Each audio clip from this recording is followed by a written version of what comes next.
the roots, he let the beats build, bitch. And we never switch. Even if I'm rich, I'll be broke like I'm Mitch. Niggas talking down, but that's headed in the wrong direction. But I knock that shit out like the boxing section. Cause they can't touch what they can't see.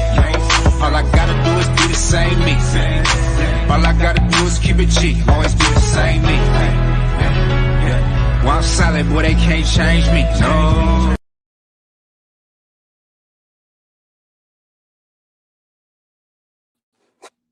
What's going on? What's going on? What's going on? We live from the boxing section. What's going on, man? You know what today is? Today is MMA for the dummies, man. Welcome back to the boxing section, man. So today we're going to talk about the Showtime card. And of course, we're going to get right into MMA, the fantasy fights. We're going to talk about the upcoming cards they got this weekend. It's time to get to it, man. What's going on, Big Fred? Yeah, man. So yeah, it's going down. It's going down, man. So I'm gonna hop straight to it, man, because we ain't got that long until Fred is gonna end his show.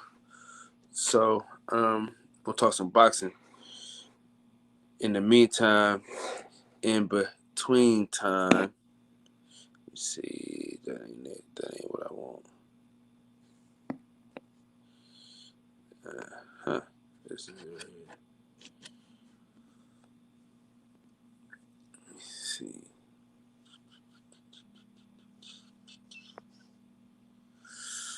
All right, let me take this down, this banner down.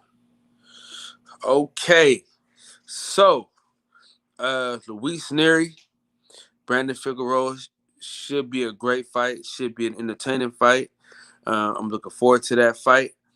I think that it's gonna be a hell of a fight, man. The implications are great because whoever wins that fight, they got to go see Cool Boy Steph for a unification bout, and I'm excited and I'm ready for that more than anything else. Then you got Nodino Donaire, and I don't know how to say this dude's name, but I mean I'm cool with that fight. I mean, Nodino Donaire is a legend. He had a great fight with Master Inoue, so I mean, you know, it is what it is. I can take that. The Lions is back in there. I mean, you got Jamel Charlo in there first. I'm looking forward to that. I think it's gonna be a knockout, though. I don't even think that shit's gonna be close at all. I think you're gonna get him the fuck out of there. Now, this fight right here, this is the fight I'm excited about. This is the fight I'm excited about, and I know it's not like the number one fight on the list. I know it's not like something that everybody wanted to see or anybody asked for, but it's a great fight that we are getting. Pay-per-view, I don't know, but they do have a nice co-main event, so that makes sense. What's going on, Mir? Home team, what's happening, man? What's going down? What's going down, brother? Yeah, so Tank versus Mario Barrios makes for some great TV. I think it's going to be a hell of a fight, bro. I mean, I got Tank with the late stoppage, but shit, it can go either way, man. I say 60-40 fight, man. 60-40 is that fight. Okay, so now we got Chris Colbert, Yuriorkis Gamboa. Now, I'm just excited just to see Chris Colbert back in the ring. I don't really give a fuck who he's fighting. I just want to see him back in the ring. I enjoy watching Chris Colbert get down. He just had a fight recently, not too long ago. So I'm excited, man. I'm excited for that. Tank, Barrios, great matchup. I will be buying. Yeah, man, I said I wasn't going to buy it, but I'm a sucker, man. I'm going to buy that junk. You know what I'm saying? I'm a sucker, but I'm going to buy it. What's going on, DJ? I'm on my way to the boxing session. Yes, sir. Yes, sir. Yes, sir. We waiting on you, man. Yeah, man. I'm a sucker for that. But Yuriorkis Gamboa, Chris Colbert, I think it's gonna be a hell of a fight. I don't think Yuriorkis Gamboa is going to do the same fight that he fought against Devin Haney. I think he's going to be more open to throwing punches. You know what I'm saying? I think he's going to be ready to risk it all this time, I believe. So, yeah, you know, it could be anything. Now, this right here, yes, sir, this is it. Now, listen, I am very, very excited about this fight. If you know me, you know Jermell Charlo is one of my favorite fighters. And for sure, he's going to handle business against Brian Castano. I mean, he's a good fighter, but ain't nobody fucking with Jermell Charlo, man, at 154. You know what I'm saying? That's just the facts of the matter. You know what I'm saying? Let me see, Mirror. Barrios can scrap. Tank was getting touched by Leo. Still a favorite to win. Yeah, but see, this is the thing, though. I don't think he thought that he could be that Leo could do something to him. You know what I'm saying? I don't think that he thought Leo Santa Cruz could touch him or beat him. So he kind of, you know what I'm saying, did his thing. Double S, what's going on, man? What's happening? Appreciate you for coming through here, man. Like always, man. No question about it. Salute to you, player. Yeah, so let me take us back to the Jermell Charlo fight. Jermell Charlo versus Brian Castano. I think it's gonna be a good fight. I think that Jermell Charlo stops him. Late stoppage, I say 10th or 11th round. Yeah, man, I got Jermell Charlo. Ain't nobody fucking him at 154. Now, the legend, you know what I'm saying? The great Guillermo Rigondeaux, you know what I'm saying? Rigo. I want to see this fight. I can't wait to see this fight. I don't. If he, man, listen. I love Rigo, man. He gets down. He gets busy. So I'm excited to see that fight. This fight here, David Benavidez versus Jose. I can't say his last name, but this is a body bag, man. This is a goddamn body bag. This is a straight body bag. You dig what I'm saying? David Benavidez is gonna kill this dude. This is the same guy that got knocked down and knocked over by Caleb Plant. Big Texas in the house. My boy Cletus, what's going on, big dog? Hey man, join the panel. Cletus, join the panel. Let me put this link back in the chat. Put the link back in the chat. Boom. Boom. Yes, sir. Yes, sir. What's going on? SF City Slicker. What's happening, man? What's happening? Tank and Jermell Charlo are the biggest fights for me. Everything else is not that impressive. I'm not gonna say that. I can't say that. Cletus, what's going on, big homie? How you feeling, man? Shit, I'm good, man. How you feeling, Kyle? Oh man, shit, I can't complain, man. If I did, it wouldn't do me no good. Anybody listening to me know how. I'm excited about whoever's gonna fight Cool Boy Steph. You know what I'm saying? So this shit's amazing. Shout out to the Birdman. Shout out to my dog. Listen, man. Shout out to my dog Birdman. Yeah, shout out to Birdman. Send me your fucking address so I can send you these shirts, man. You know what I'm saying? No question about it. Stay hitting the cash app, man. So salute to Birdman. You know what I'm saying? Great supporter, great person to have on the team. Shout out to my dog. Yeah, man. So Cool Boy Steph versus either Luis Neri or Brandon Figueroa. He kills both of them clowns. You know what I'm saying? Ain't none of them fuck. He even said it though. He even said it when he came in the shop. He was like, "Yeah, ain't nobody." Once he get the belt, he unifying. He's straight in uniform mode. You want to get all the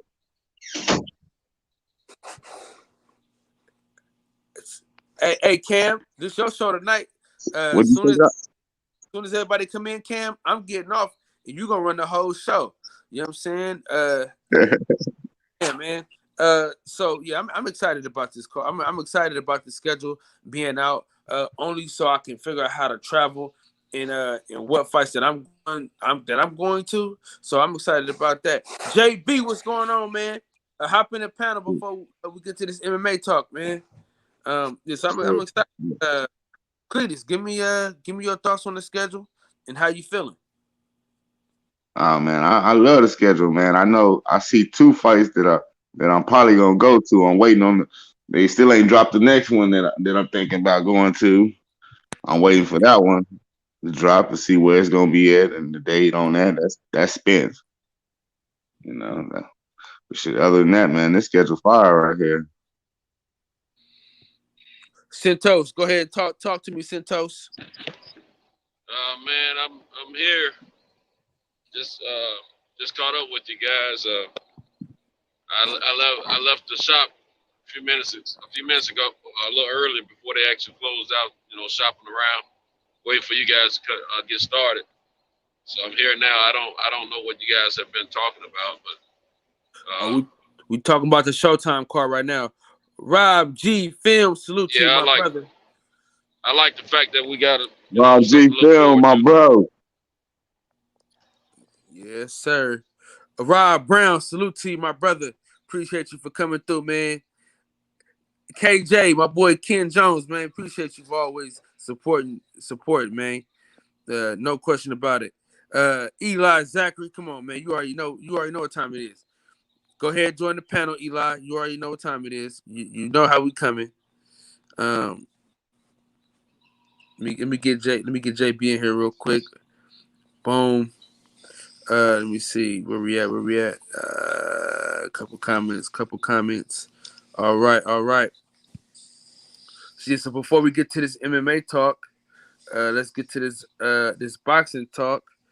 Tino the Great, salute to you, my brother.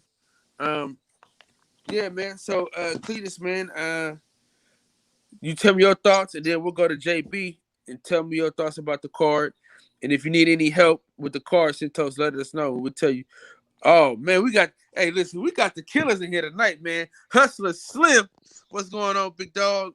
Mike Worry the Great in the crib, man. Salute to our brothers for sliding through here, man. It's going down for real in a major way. Cletus, kick it off, Cletus. Shit, which card are we talking about? I mean the whole schedule. Oh shit, man.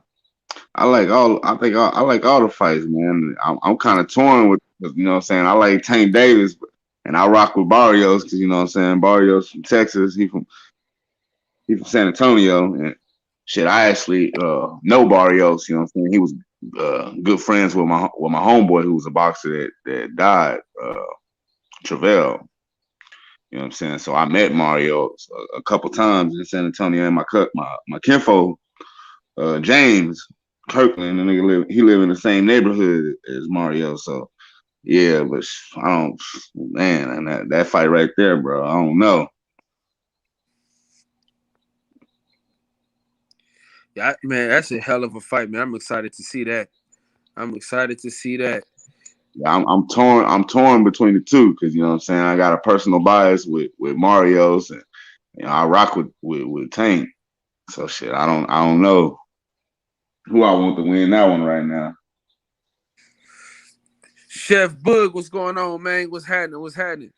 Yeah, man, but I think it's gonna be a hell of a fight, brother. I can't lie to you, man. I can't even lie. I cannot lie to you. I think it's gonna be a hell of a fight. For real.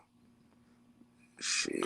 The one I'm probably the most excited about is that Undisputed, that Jamel Charlo and Castano fight. Yeah. Hell yeah. For the Undisputed 154, man. JB, tap in real quick, JB, and then we're gonna go to Eli Zachary, of course, and then we'll get to Centos. We're gonna let him look at the card and figure out what he got going on with it. Man, this card right here is decent. I think everybody's sleeping on the Orbali and O'Neal doing their fight. He a good fighter. That fight in the lower weight classes. Stephon Fullerton, I'm looking forward to him coming back. Colbert, he gonna knock Gamboa out. I don't know why Gamboa keep getting the fights against these up and coming, these young guys. I don't really understand that, but He getting that gatekeeper bag, man. That gatekeeper Yeah, bag. but man, like how many beatings he gonna take before he decides to retire? That's what I want to know, I bro. mean, he really ain't took no beatings Not though. no beatings, but he keep losing. He ain't gonna ever be a champion again. Basically, what I'm But saying. hey, So shit, the money's still the same. yeah, He, you know what I'm but saying? He said I already been a champion before. I'm already a Hall of Famer. Now it's time to get this money. I don't think Chris Colbert is gonna knock him out, bro, because I don't think he's gonna allow it to happen. the Kobe gonna put him out. I'm Man, telling you, Kyle, he gonna put him out. listen, man, if it took Tank that long to get him out of there, bro, Colbert ain't finna get. If Colbert get him out, it's gonna be the 12th round. It's gonna Nah, be late. It ain't gonna be nah. early. Yeah, he gonna make a statement. Again, boy, he fought Tank like 2 years ago, something like that. Like he only getting older. He ain't getting younger. So I see Colbert making a statement. He survived Devin Haney, so I can't really, you know what I mean? I can't say too much Yeah, bad about it. man, every fight different. You know what I'm saying? He's survived Devin and Tank, but every fight different. And he getting older. I see Colbert. If they fight him now, I'm not. They'd knock him out. But I see Colbert knocking him out like brutally. Like it's over for Gamboa. But Tank, that's a good fight with Barrios, Rigo, Guillermo Rigondeaux. That's probably going to me. That's probably the second best fight out of all these fights on the card behind the Charlo and Castano. But yeah, this overall Benavidez fighting Sazaki. I mean, he should stop He him. gonna break. He gonna beat the brakes off that boy. Yeah. It Caleb ain't. Plant. Caleb Plant already handled him, so Yeah, so I want to see, yeah. and but see, that's a good thing though, is because now we got something to go off of. Now we can say like, okay, Caleb Plant beat him, but let's see how Benavidez is about to do him. You know what I'm saying? So that's a good thing. Yeah, man. So Easy, man, let us know what you got, man. What's happening? What you think about your schedule? I like the schedule, bro. I really, really like what they doing in the smaller divisions. I mean, if you look at that Neary and Figueroa, that should be a damn good fight right there, bro. That should be a damn. You got one that can knock the other one out. You got one that's gonna keep putting pressure on for the fight. I mean, that fight right there, to me, it gotta end in a KO, and it's gonna be action. It's gonna be action packed because Brandon Figueroa gonna press the fight, and near as shit here, he's a puncher. You give him a chance. You give him a chance, he can knock your ass out. So that's a good fight. It's gonna end in a knockout. You know, I mean, like JB alluded to, Nonita Donaire and the other guy Nardine. That's a good fight. I mean, Nonito Donaire on the back end of his career, but shit, he's still bringing it. You know, getting in wars and shit, showing some real dog out there. So I think that's a good fight. And then it seemed like the card is setups for future fights, like fights that give you comparison of one fighter to the other. When you look at Chris Colbert versus Gamboa now, Gamboa like a true soldier, he giving his farewell tour. He getting his money up, on the way out the door. But he's not going trying to fight UFC fighters. He's not picking easy spots. He like fuck it. Hey, shit, I needed a name. Shit, fuck it, pay me, and I'm in the ring. So he out there fighting and getting it in. Giving For these sure. young cats a shot. I look at Stephen Fulton. I mean, shit, for him to get that shot and it's already understood. Hey, that's a good thing. Tank moving up to fight Mario Barrios. We're gonna see how that work. I like Tank. I favor Tank, but shit, I can't count Barrios out with that big of a jump from 130 to 140. I'm interested to see what the fight gonna look like. Is Tank gonna be at his best, where he gonna be showing his skill and his power gonna be on display? I would love to see if that's what's gonna happen. For me, the Jamal Charlo fight, I'm gonna watch anyway because I'm a Jamal Charlo fan. But that's a filler fight in between, keeping him busy because it's not something like he's really. I don't see a real threat there for him. Yeah, You know. I don't see a real threat. Rigo, I'm glad Rigo got a fight. That's a good, dangerous fight for Rigo. If Rigo pulls that one off, wow, that's a dangerous fight for him. That's a volume heavy-handed puncher against an older guy that likes to sit back and counter punch. You know, that's a dangerous fight for Rigo. That show a lot about him. In his older years, he not cherry picking. You know, Benavidez and Uzcategui, like everybody said, man, that's a name. It's another comparison fight. I think these fights right here are setting up fights for later. Whether it's Caleb playing Benavidez in comparison, you already see Fulton. He set up for the winner over here. Uh, Jamal, I believe he getting one of those fights where it's like, okay, in the future we got something big coming down the line for you. It could be Benavidez. It could be that step up. Jamal, shit. Jamel, shit. That's undisputed. That's the biggest fight on the whole damn thing. For me, that's the biggest fight, Jamel. Honestly, I would have made Jamel pay per view over Javante card. Just this one right here, But hey, it is what it is. Javante a star, you know. In the great words of Leonard Ellaby, Javante is a star. Shit, he pulls that type of viewership, so he's a pay per view star. You know, For sure. Let yeah, I me get like some it. shout outs. Let me get some shout outs real Hmm. quick, man. Shout out to my boy D Walk, Damon Walker, aka D Walk, aka In Shape Street Fighter. Salute to you, my brother. D Hodges, man. Salute to you, my player partner. Of course, Sir Reggie Owens. Boxing conversation with Sir Reggie Owens, man. Salute to you, my brother. Appreciate you for sliding through here. Um, Mike Weird's question already got answered by Rob Brown. Salute to you on that one. For sure. We got my boy DJ in the house, man. Shout out to my dog DJ, man. Uh, Hey, shout out to my dog DJ in the house, man. Tell us what's going on, DJ. hey, quick question, real What's fast. going on? Go ahead. Go ahead. Go ahead. I, Go I, ahead. I just want to ask a question. DJ probably can roll off this. Is this Did Fox drop boxing, or is this just the Showtime schedule, and then they're going to be a Fox schedule too coming? Oh yeah, this is just a Showtime. This is just for Showtime. So Showtime and Fox are not the same.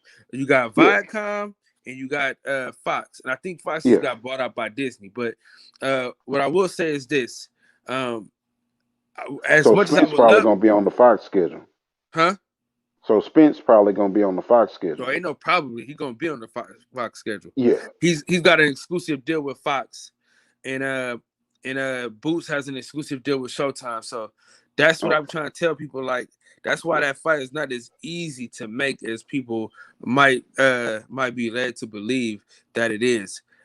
Yeah. It's really not that easy to make that fight because they're really not on the same network as much as That's what I wanted to bring light to, because people like, man, but Gary Russell ain't got no fight. This person ain't got no fight. This is only the Showtime schedule. This is not the Fox schedule. Also, there's a well. whole nother round that got to come out. So what I'm hoping for. I'm hoping Gary Russell is on this June 19th card. You know what I'm saying? That's my hope. I hope Gary Russell is on this June 19th card, bruh, because that would make it a Juneteenth card. You know what I'm saying? If you can put all the Russells on that card, I think that makes for great TV. If you could put the whole Russell family on one card, I think that's solid. You know what I'm saying? Uh, That I would think be that's great. solid. DJ, Tino, what's hold on real going quick. on? Tino the Great. It'd be different divisions though. You know what I'm saying? Under the same umbrella, but it'd be different divisions. You know, it's like Turner has TBS, and then they got TNT. You know what I'm saying? They work together sometimes. You dig what I'm saying? So that's kind of how it'll probably be. But it's not gonna, it ain't gonna stop the day-to-day operations. You know what I mean? But yeah.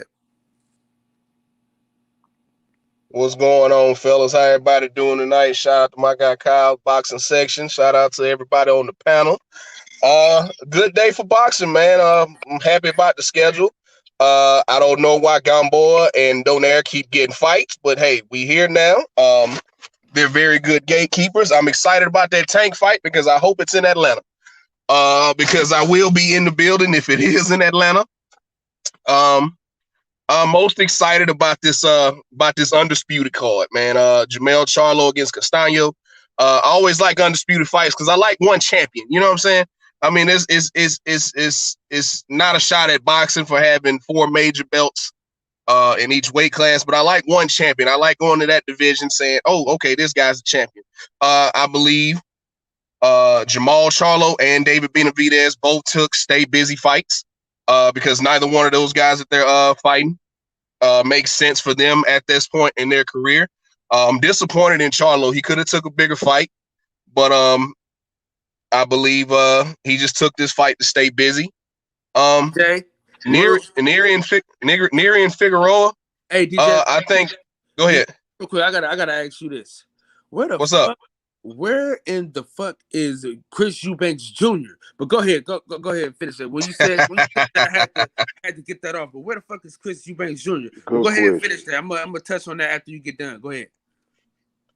Neri and Figueroa is gonna be a good fight. I believe Cool Boy Steph washes either one of them, and hopefully he'll move up and fight Gary Russell Jr. sometime in the near future. That'll be a great fight. But yeah, I'm excited to see what Tank does at 140, man. I thought, like I've mentioned several times, I thought Big Head Ellerby and Floyd did him a disservice by moving him up to 140. He missed out on a lot of big fights down there at 130, but then again, I don't believe he can make that weight anymore, hence the transition. And I don't believe that they believe that he can beat Devin or Tio. So, I mean, eventually he'll be at 140 waiting on him. But I thought he had bigger fights to make at 130. But I'm excited to see what he does against Mario Barrios. I mean, he'll have the speed advantage. And everybody knows in fighting, you come up in the power and you come down in the speed. So I'm excited to see what Tank has to offer. I'm excited Rigondeaux gets another title shot at his at the late stages in his career after being frozen out.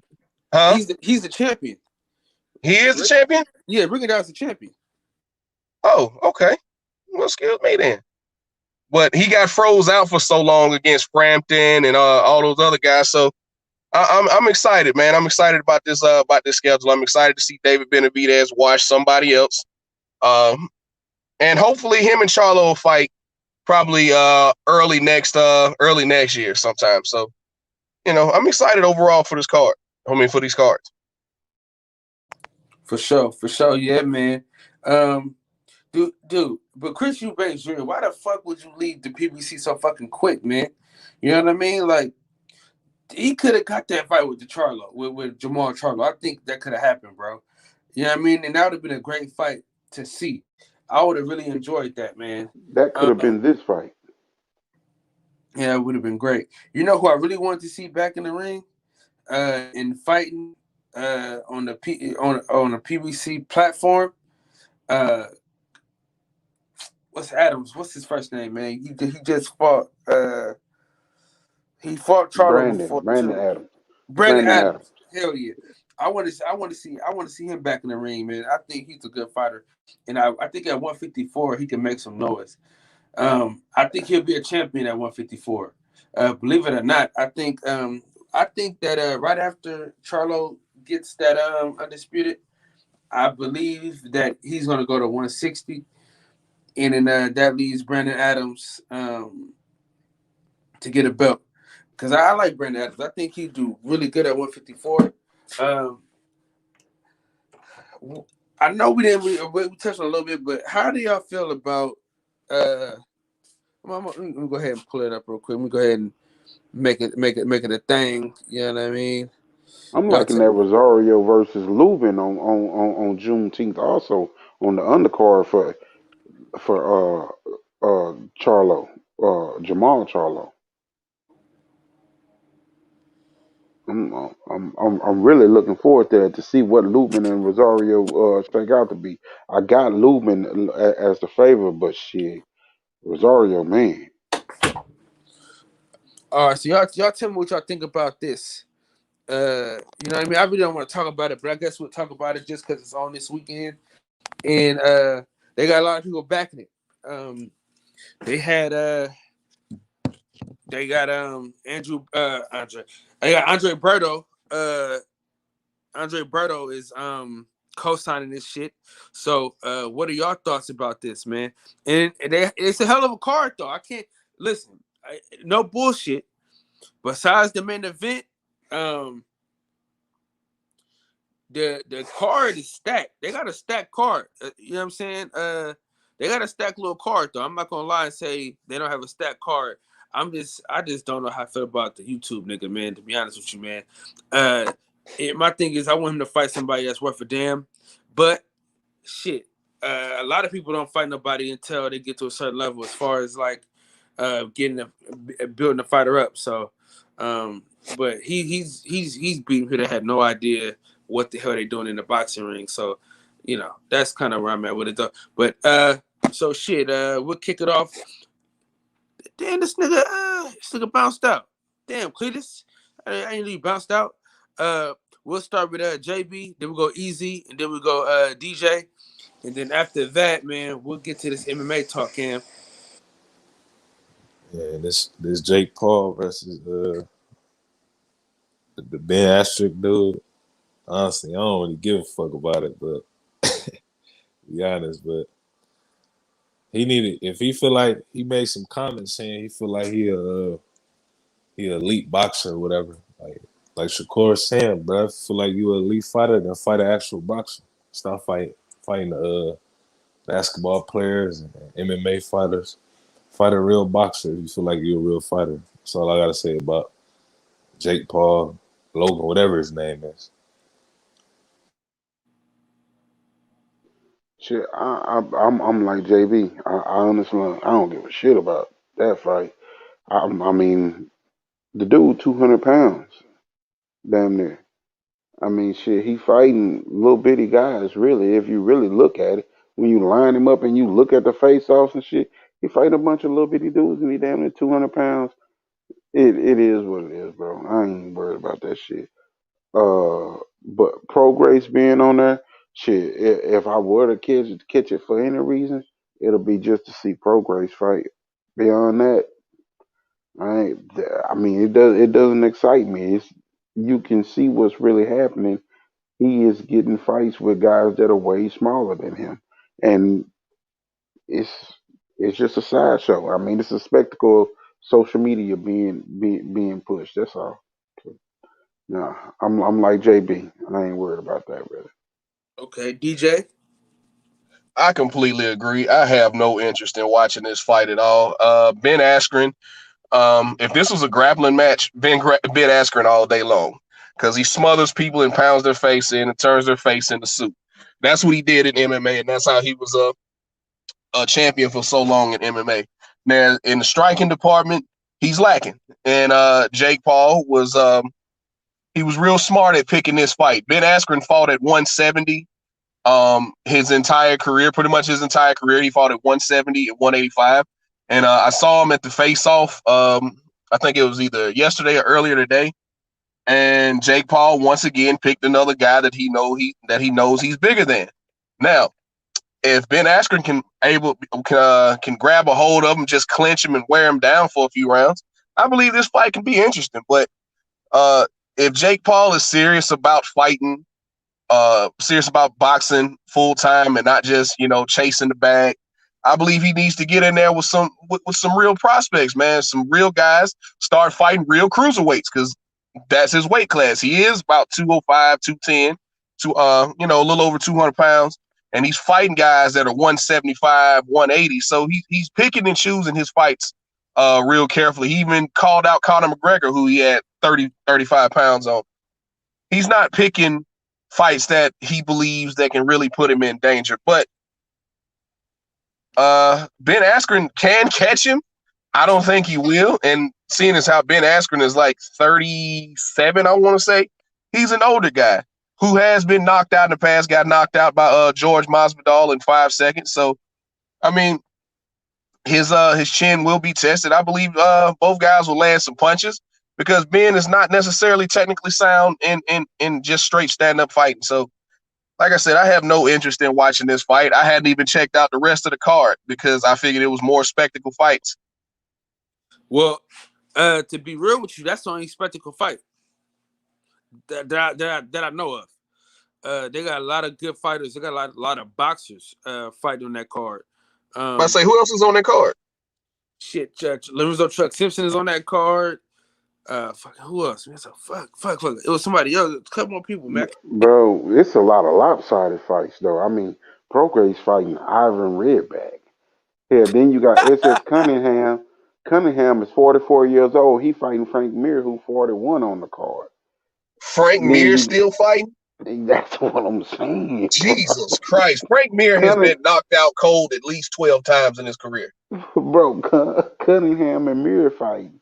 Like Jesus Christ. and then you got the what's the other little dudes, Reckon and somebody, Reckon and Fournier or whatever.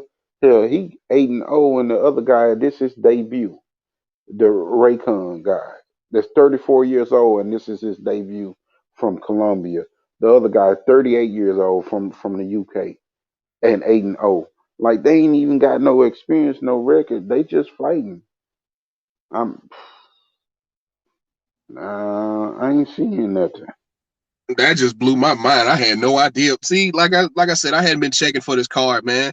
Frank Mir being on the card tells me everything I need to know, man. Frank Mir about 41, 42 years old. He been fighting shit since I was about 10.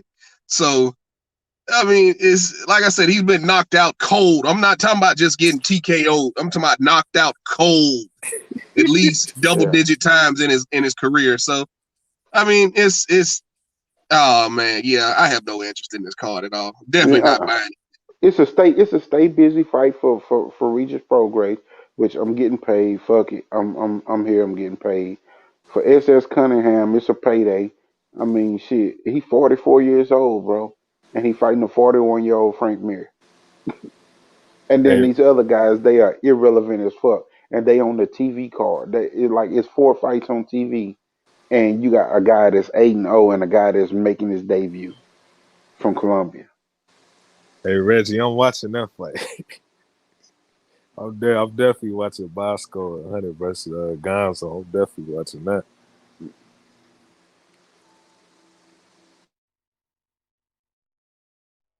Who you just said, JB?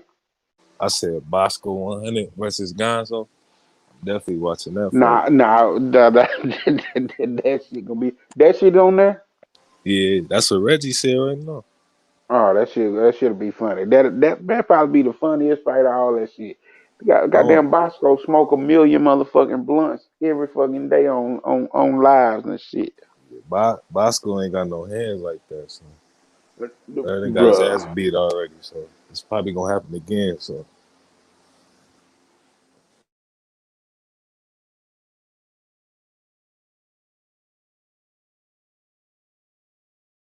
Yeah, these just entertaining filler fights, bro. They just entertaining. This is pure entertainment. This could have been a celebrity boxing match, bro. That's what that shit is.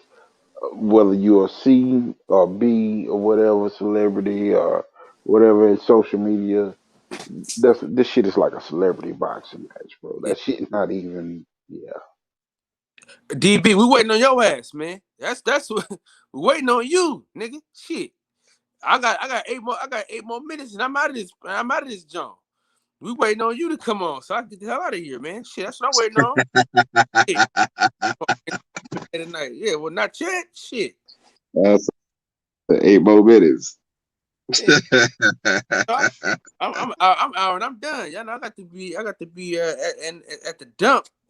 You know, so I gotta be at the dungeon shit and at 4 a.m. So you know how shit go. I don't gotta be at work till 10. Come on. Man. Yeah, and I just seen that comment by Jesus Hernandez, and that's the problem. This fight will trend worldwide. That's the problem right there. Yep, that's all it is. An influencer fight. That's all Right. it is, man. I'm just like they put Justin Bieber as the entertainment. Somebody was saying that shit, bro. Man, When the fucking last? I don't know when the fucking last time I heard a Justin shit, Bieber song. I ain't even thought about that dude, but he's gonna trend. This is a trending fight. Just what y'all just said. Wait, Everything is about people that's trending. y'all know one of my kids always got to be up. You know what I Look, they up with you. What's going on, little one? mean? You out? You out? Yeah, you out? All right, peace. hey Kyle, one word for you, man. One word for you. Melatonin. And nigga, I just gave him two gummies and melatonin. Nigga, that shit don't be Wow. working. I gave my daughter 2 one night. She slept for 9 hours. Like, yes, sir. Yeah, nigga. Hey, not in my house. Them niggas don't sleep. You know. Let me do my fast comment reading.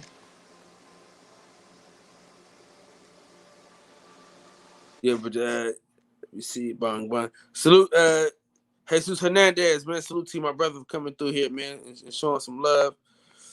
Yeah, man. Yeah, my kids, boy. It's gotta be weeks at a time. Like, so if you skip 2 weeks, they might help you out. You know what I mean?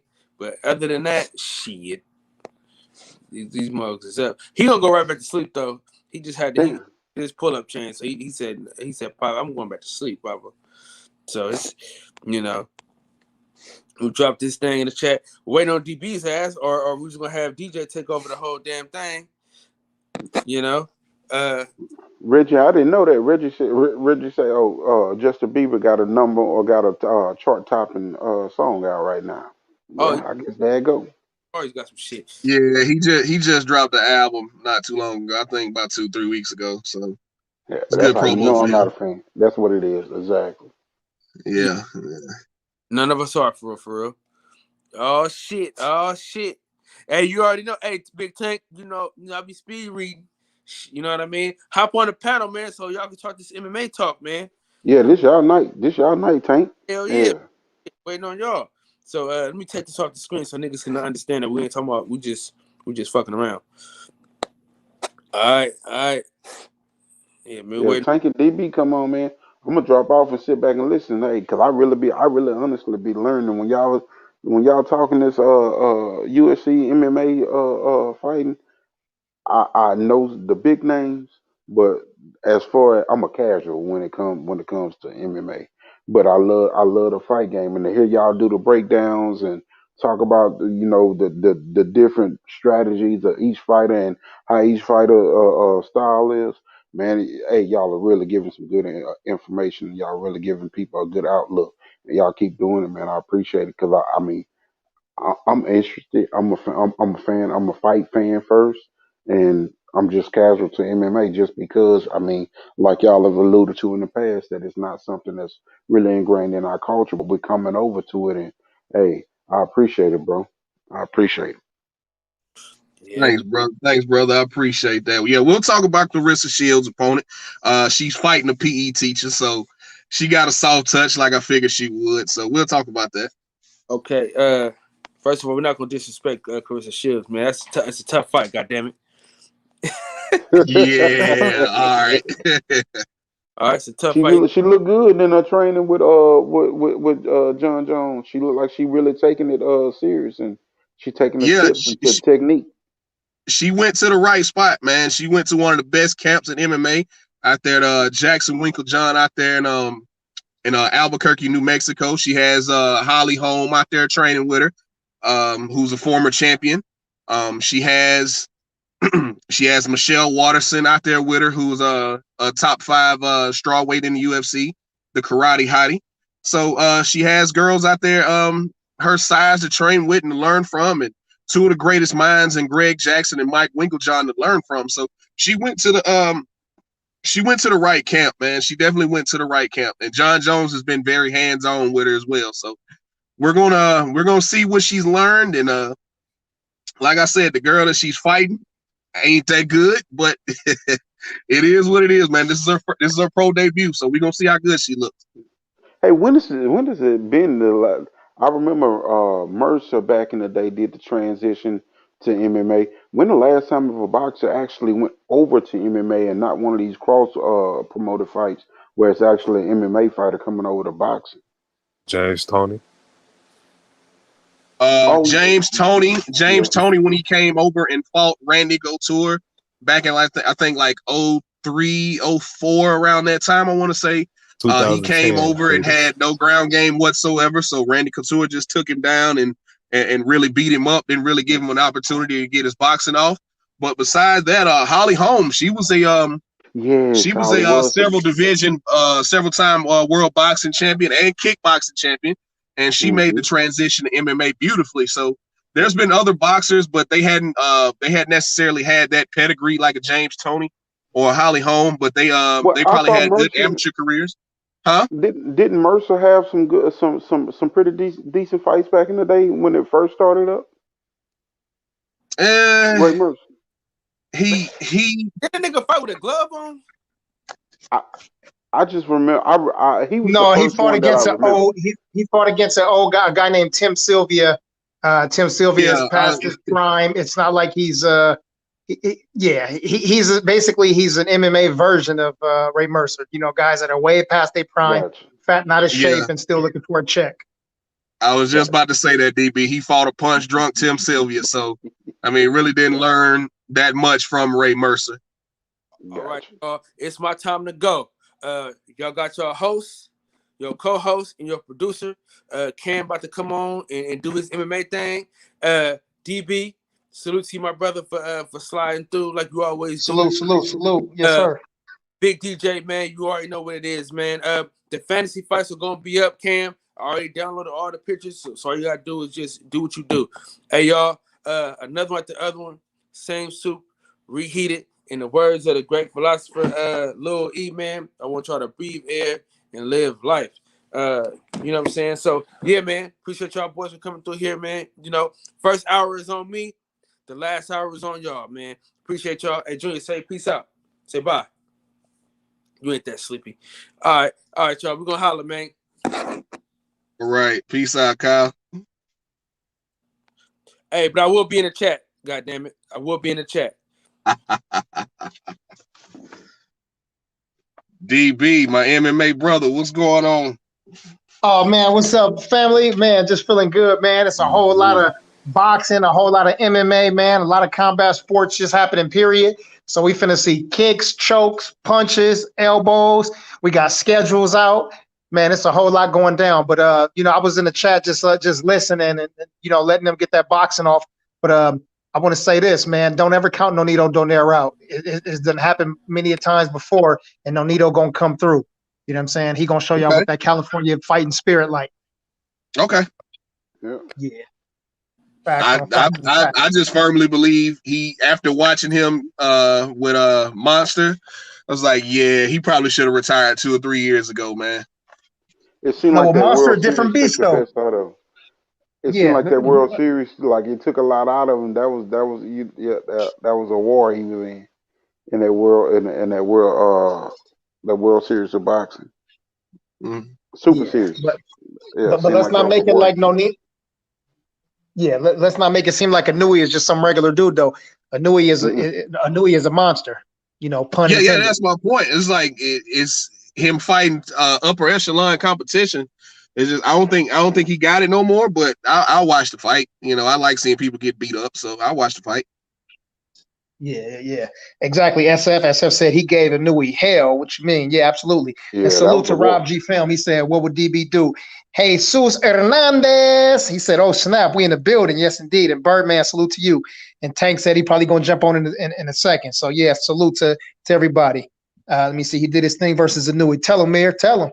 That California's fighting spirit is something different. But, man, let's transition and move over to MMA for a second, man. Shout out to Eli Zachary. I can't see who else is on the panel, but I know Eli is on there. Salute to my brother Eli. I'm not sure if Cam in the building yet. JB on here? I'm on here, man. No. What's going on? What's up, family? Yeah, and Hustler Slam just jumped in the chat too. Yeah, man. Clarissa Shields, man. Clarissa Shields. Let's talk about Clarissa first, man. Clarissa Shields will have her. That was announced yesterday. PFL will start their tournament, and I believe it's either on April the 23rd. Yeah, it's April 23rd. It's got to be. But she's going to be fighting a girl named Brittany Elkin. Brittany Elkin is a let me see who I could compare her to in this. She is nobody. She's 3-6. She hasn't had. Oh shit! Damn, DB. But she's been out of her 6 losses. She's been stopped 5 times. She's been TKO twice and submitted 3 times, and then lost a decision. Lost a decision. So, and all 3 of her wins have been decisions. So, I mean, it's a soft touch, like I figured PFL would do, because I believe they've invested a good deal of money in Clarissa Shields, and they're going to try to build her up. Worst thing I think that could happen to Clarissa Shields is she gets a quick knockout. I think she really needs to get in there and get some work in. I want to see how she transitions to fight 5-minute rounds. That's my biggest thing. I know she'll come out and she'll box, phenomenally like she always does. I want to see how she does with that amount of time to work. Yeah, well, I don't think that's the worst thing that could happen. The worst thing that could happen is Clarissa Shields goes in there and underestimates this girl because she's because her record is foul. But we got to remember too, this girl is still a mixed martial artist and has been doing it longer, even though she in there getting beat up. I think her last fight was against Kayla Harrison, and Kayla Harrison is also similar to Clarissa Shields, a 2-time Olympian, gold medalist in judo. But so when you in there with somebody as strong and as competitive as Kayla Harrison, I think that's that's probably the best person to be in there with to set you up for a fight like this.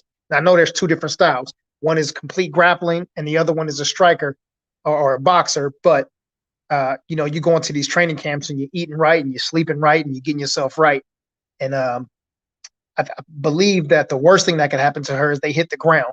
Brittany Elkins, she deems herself as a jiu-jitsu player. So, and after her loss to Kayla Harrison, I think she's done 3 tournaments, and she fought 4 times and won, 3 times and another, 2 times and another. So I think she's probably been just getting her game ground ready. There's no way that you can prepare for Clarissa Shields in a matter of weeks, months, or even a whole year for the type of striking and boxing that Clarissa Shields is going to bring. Clarissa's hands are going to be far better than this girl. Even if she was one of the best boxing strikers in MMA, Clarissa Shields is just going to bring something different in terms of that. And she's smart in the ring too. But I think when they get close enough and they get in that clinch, how can Clarissa Shields handle these knees? This girl was 5'11". So, when they get in the clinch and she start getting those knees, because there's nobody in her gym that's that tall. Holly Holm is a tall girl. I think she's 5'7" or 5'8", something like that. But there's nobody, like 5'8", 5'9", something like that, yeah. Right. But there's nobody that's in there that's 5'11". So when she get her against that cage and get her in that clinch, that tie plum, and I'm not sure. I haven't seen a lot of this girl fights. I just seen her fight against Kayla Harrison. But if she gets some knees, man, then that's going to be the test. If Clarissa Shields gets her ass against the fence, her butt against the fence, takes some knees, and stays calm, then I'm like, okay, it's going to go down. Clarissa Shields is going to do her thing. But if she gets there, she looks like a fish out of water. All the other girls that are grappling are all going to be trying to call her name and try to lobby for a fight with Clarissa Shields in the future. But let's see what happens, man. I think she goes out there and she put tips on the girl, and God, I hope her jiu-jitsu defense is what she's been working on, and not just the wrestling side of it. She needs to learn how to defend against these submissions. So, but we shall see what happens, man. That fight's going to be on June 10th. I got Clarissa Shields with the win, but I think the fight may be closer than the PFL expects. What you think, DJ? Yes, I agree. Another thing, man, I want to see how she manages distance as well. Because the distance and the angle, the distance and the angles that you have to cut in MMA are far different than boxing. The punching angles and everything is far different than boxing, because you also have to account for kicks and knees, and have to have your it's one thing if the girl starts coming in there and shooting for takedowns, Clarissa's gonna drop her hands, And so she will be, vulnerable to maybe an overhand right or a looping left hook. So she's got to manage her distance real well. Something that she mentioned, once she first got the Jackson wink down there in Albuquerque, she told Greg Jackson from the jump, it's like, I'm terrified of what's going to happen if I get to the ground and don't know how to get up. So Greg Jackson he was like, okay, we know you know how to box. He was like, okay, on your back right now. So that's mainly what she's been working. Not maybe not as much jiu-jitsu and wrestling. It's how do I defend takedowns, and if I do end up on my back, how do I get up? Using the proper technique and not necessarily trying to power out of something. How do I use the proper technique to get back to my feet? Because on the feet, I don't believe these girls can touch me. So yeah, just the amount of time that she's gonna have to work, because she's been one of those women in boxing advocating for more time in these rounds. I just want to see how she manages distance and manages the time that she has to work, because this is going to be a 3-round fight. It's going to be a 15-minute fight. So yeah, I'm interested to see how she transitions, man. I think she'll do great. But and it's another thing, how she gonna take punches with 4-ounce gloves, because you really don't block anything in MMA with 4-ounce gloves. You're taking it on the forearms, you're taking it on the shoulders. So it's gonna be interesting how she attacks the grappling. I wonder if I don't think she'll shoot for a takedown, but I wonder how she's gonna defend. How she's gonna defend everything. I want to see this transition. Yes, indeed. Is that Santos in the building? Yeah, No? I think he had one. I think he had one I'm of the here. companies. Yeah. Yeah, I'm here. What's up, brother? How you doing, Santos? What's up, man? How you doing, DB? What's up, Oh, fellas? good, DJ, man. I know Eli was in here early. He looked like he's still on the panel. And Yes, what's up, indeed. dog? I didn't know if you heard what we were I've been- talking about. Yeah, I've been sitting back. My truck is tripping right now, so I've been sitting back listening to it and been on mute. So yeah, I've been listening to you guys. Okay, well, we right here. You jump in whenever you feel free, man. Go ahead and take care of your truck, but we'll be right here for a few. Well, the only thing I wanted to add about this MMA, I just wanted to say something about Clarissa. I saw she gave an interview. I forget who was interviewing her. It was Fight Hype, I think. And one thing I am happy for her about, she was saying something to the fact that I'm sorry, excuse me, I got a yarn. Sorry. I think she's on a 3-year agreement, 3-year commitment. And she said, she alluded to the fact that she's going to be able to make more money in MMA than boxing, as it looks like right now. They've given her a guarantee of $1 million. I don't know if that's per year. I don't think it's per fight. But I don't know exactly how the money's coming out. But they've she's alluded to the fact that she's going to make more money in MMA than boxing, and she says she definitely plans to go back and forth. But she's taking it serious. So that I did like that about her. I saw her in some doing a little learning with this one girl, the little black girl, and I mean she's I don't know about her grappling game, but it seems like she's learned to kick at least with the right foot, the right leg rather. She's her technique with the right leg seems to be pretty decent as far as kicking, but the left I think is a little suspect right now. But I'm hoping she does okay. We're gonna find out for sure. And it's gonna be a lot of eyes on that fight, and I think she's gonna probably have more eyes on. Like I said this a few days ago.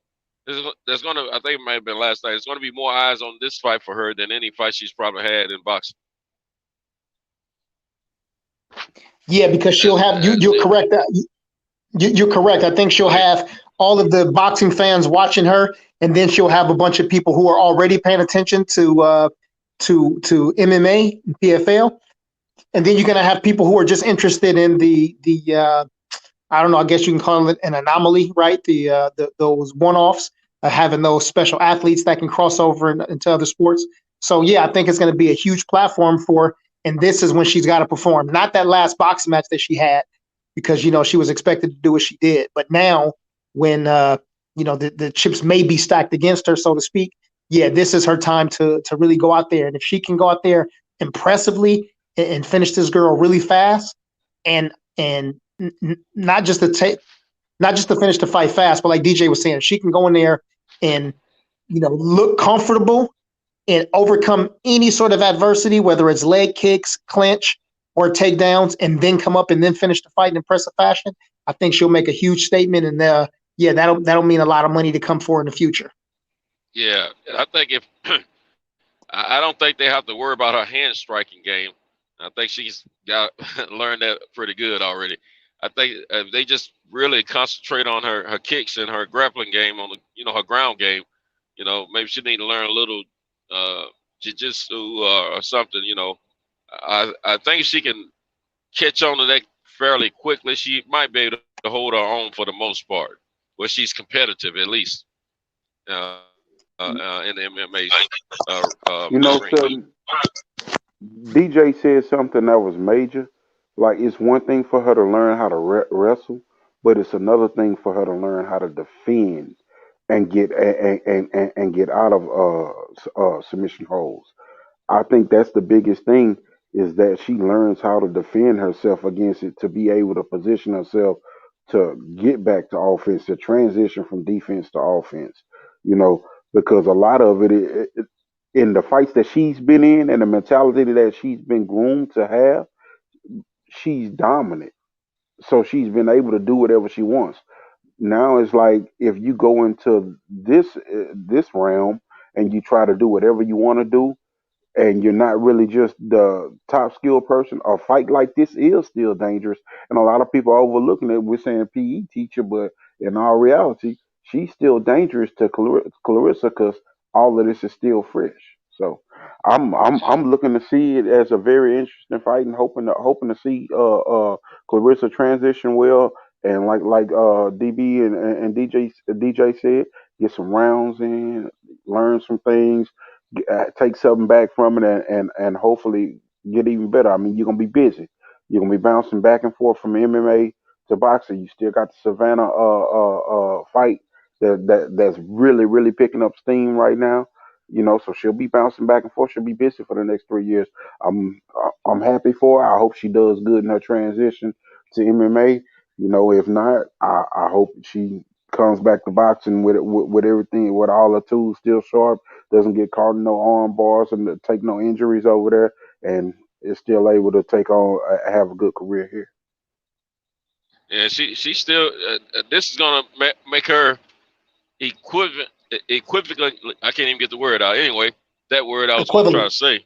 Yeah, she's gonna be the most talked about female combative athlete to date.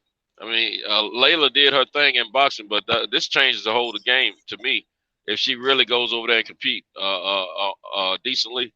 And another thing these girls in boxing will have to worry about now is not just her skills, because they always had to worry about that, but now they got to worry about her power, because she's going to get stronger. And I think she's alluding to the fact that she's already got her core and everything is already stronger now. And I believe her, because you work in different muscles in the MMA realm versus boxing. And so this is going to give her so much more exposure. And most of all, two things. Her going 5-minute rounds, she's going to have a good case against boxing about these 2-minute rounds that they're doing. She's going to be able to fight that more effectively with her personal experience in MMA, which to me has already proven that these women can go more than two minutes around. But according to women I've seen fight in MMA, they all fight 5-minute rounds just like the guys.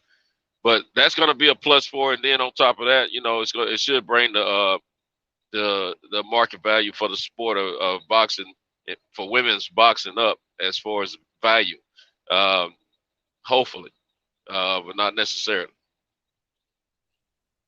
All right. So real quick in the chat, man, I know we got a couple of people in the chat. So, I think we just got Deuce Times in. Salute to you. But for everybody in the chat, who do y'all have in that first fight? Not who you want. I think the majority of us, or all of us, want Clarissa Shields to win. But who do you think takes that fight? Do you think Clarissa shines in that fight? Or do you think that, it's a tough fight for her and Brittany Elkins pull out the W? real quick in the chat. While we wait on them, Shout out to Matrix R. let me jump in and ask y'all a question on top of that, Clarissa Shields. Do you think the fact that she will be boxing and trying to transition into MMA, do you think the boxing will hinder her growth in MMA? No. Do you think that's something to look at? Absolutely not.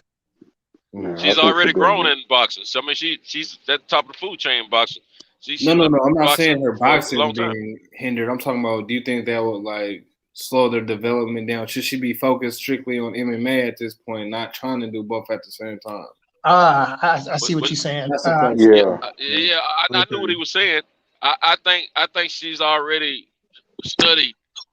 I think boxing is more of a riding a bicycle for her. I think MMA is the one she's trying to focus on learning. The way she and I got that from her interviews that I was checking out earlier today. But she's already well learned in boxing, man. I mean, she can learn some more. Don't get me wrong. You don't want to stop learning. But all she can do is basically in boxing, she needs to sharpen her skills just like any other fight. Just keep them sharp. But the learning process is not going to be exactly like learning for like studying learning. It's just like putting more tools in your toolbox type learning for boxing. But when it comes to MMA, she's got to be like a kid, got to be like a sponge and just soak it all up. And I think from the way she's talking, I think she's focused on learning that stuff, and she's admitted to that herself. Yeah, I don't think she'll quit training boxing because they have days where they solely work on boxing in these MMA gyms. But I believe, like Sento said, it's like riding a bike. It's muscle memory for her at this point for boxing, because this is something she's been doing since she was 9-10 years old. So I believe she knows the angles that she needs to hit in boxing. I believe she knows exactly where she needs to be to hit and not get hit.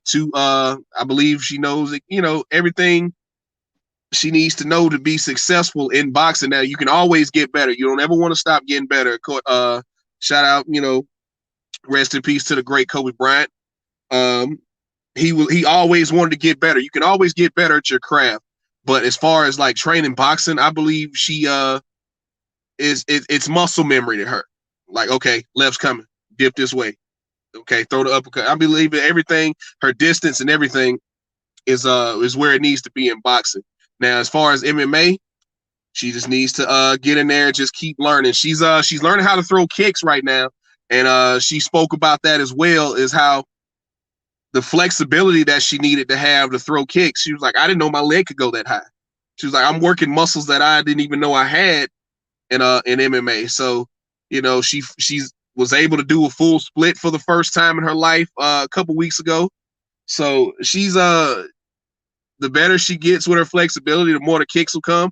I don't think she's comfortable throwing that left kick right now. I believe that'll come later because, like I said, she's at one of the best camps in the world to learn from, and she'll continue to get better. I don't think her fighting boxing will take away from her MMA training because it's muscle memory for her. She knows everything to do in boxing.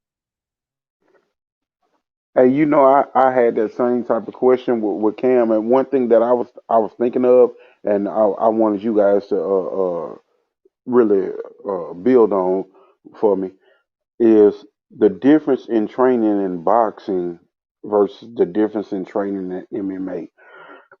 And not only that, like my thought process is she's going to be strong still in wrestling first, because a boxer usually punches and works their arms more than what a MMA fighter would be doing. So she has muscle endurance to go the rounds. I would think it's my thoughts. It's just a matter of technique more than anything, and then that core strength of being able to balance yourself and being, to twist and move, and to come out of kicks and rolls and different things like that when you're actually on the ground. So can you guys expound on that more for me, and your thoughts on that actual part of her transitioning over? Yeah. So the first thing is, it's different. You used to getting punches thrown at you from somebody's shoulder where they're using, they're turning their hips and using their lats and activating the shoulder, using a little bit of tricep. When somebody's throwing a kick at you, they're using their entire body. So blocking a punch versus blocking a kick is completely different. Not only that, though, there's and just like in boxing where you disguise things, right? Like you take that jab and you have a long lingering jab so you can get the two off, right? The same thing that happens. Like you have to she's gonna have to learn how to, it's gonna be reads, right? Like whoever played Pop Warner football and like, oh yeah, I was a beast in Pop Warner. And then you go and play it in high school and it's a little different. And then by the time you go to college, it's like, whoa, this is a whole lot different. I'm a great athlete, but it's the reads and the plays that I can't get. And excuse me, my two cousins, one of them played in NFL last year and one played the year before last. And neither one of them are on the team right now. And I asked them what's the toughest thing, and they both said it's the plays, right? So it's the X's and O's, it's the reads. That's the tough part. And also too with boxing, right? Like you get used to this workout, so you understand what to do. When you do MMA training, you work in everything. You work in your calves, your quads, your glutes, the maximus, the gluteus medius. You work in your quads, the IT bands get tight. It's everything. So you have to rest more, but you still have to train more because there's so many different disciplines that you have to prepare for. I think that boxers sometimes, though, high-level boxers are in great shape and great conditioning. So, it's easy. I haven't watched enough of Clarissa Shields' full fights. I've seen all of her highlights from almost all of her fights, but I haven't watched all of her fights from beginning to end. I haven't saw her walkouts and from her, round one through the end of the fights and seeing how they are. In the fights that I have seen, the other girls that she's fighting just don't seem like they push enough, right? Mm-hmm. And again, I don't know, but 4 ounce gloves versus 8 or 10 ounces, whatever the girls wear, complete difference. It's just tough, and I hear people a lot of times saying all she's got to do is. Yeah. Man, I'm gonna tell you something. It wasn't today. Yesterday, I had a wrestler. I'm right now, and I'm 2 something right now. Okay, now of course I fought as a lightweight, but I had a guy who came to the gym, and he's from not Pitt, Purdue. He's a wrestler from Purdue. He wrestles there now. He's 145 pounds. This dude, he's never done jiu-jitsu. He's just a wrestler. He hasn't done anything. So we stood up. He can't touch me standing up. But when we did the MMA training, like if I couldn't get this dude to stay at a distance, right, like with kicks and with knees, when he grabbed me, he took me down so easy. And I've been doing this for a long time. You understand? And I'm pretty solid, right? I've been doing this for a long time. And I get this dude who's just with his wrestling, all he had to do was just grab me. Once he grabbed me, and I won't say really, really easy, but man, he took me down with relative ease. So I hear people saying all she's got to do is work on her takedown defense. It ain't that simple, fam. It ain't that simple. All she's got to do is just work on it. It ain't that simple. She's working on one thing, but these people have been doing this for 10 and 15 years already. Yeah. You know what I mean? If they get in the boxing ring with her, it's one thing. Yeah. But when it's an MMA fight, family, it's completely different. So that's what I'm thinking. Yeah. So and then just feeding in on what you guys were talking, that transition of going back and forth. The only thing that I'm worried about with her going back and forth, because now it seems like with MMA, she's going to naturally lose more weight because she's getting more leaner and more cut to throw those kicks and the core work that's coming in. She seems to be shredding pretty good. Where she always said she didn't think she could make 147. She seemed like she won't have to fall to 147 because what are the weight classes in MMA, and can she come back up to like a 168 or so to fight that Savannah fight and then come back down? Is that going to affect her boxing that way, going up and down because of the weight class difference? I believe this fight will be at 155.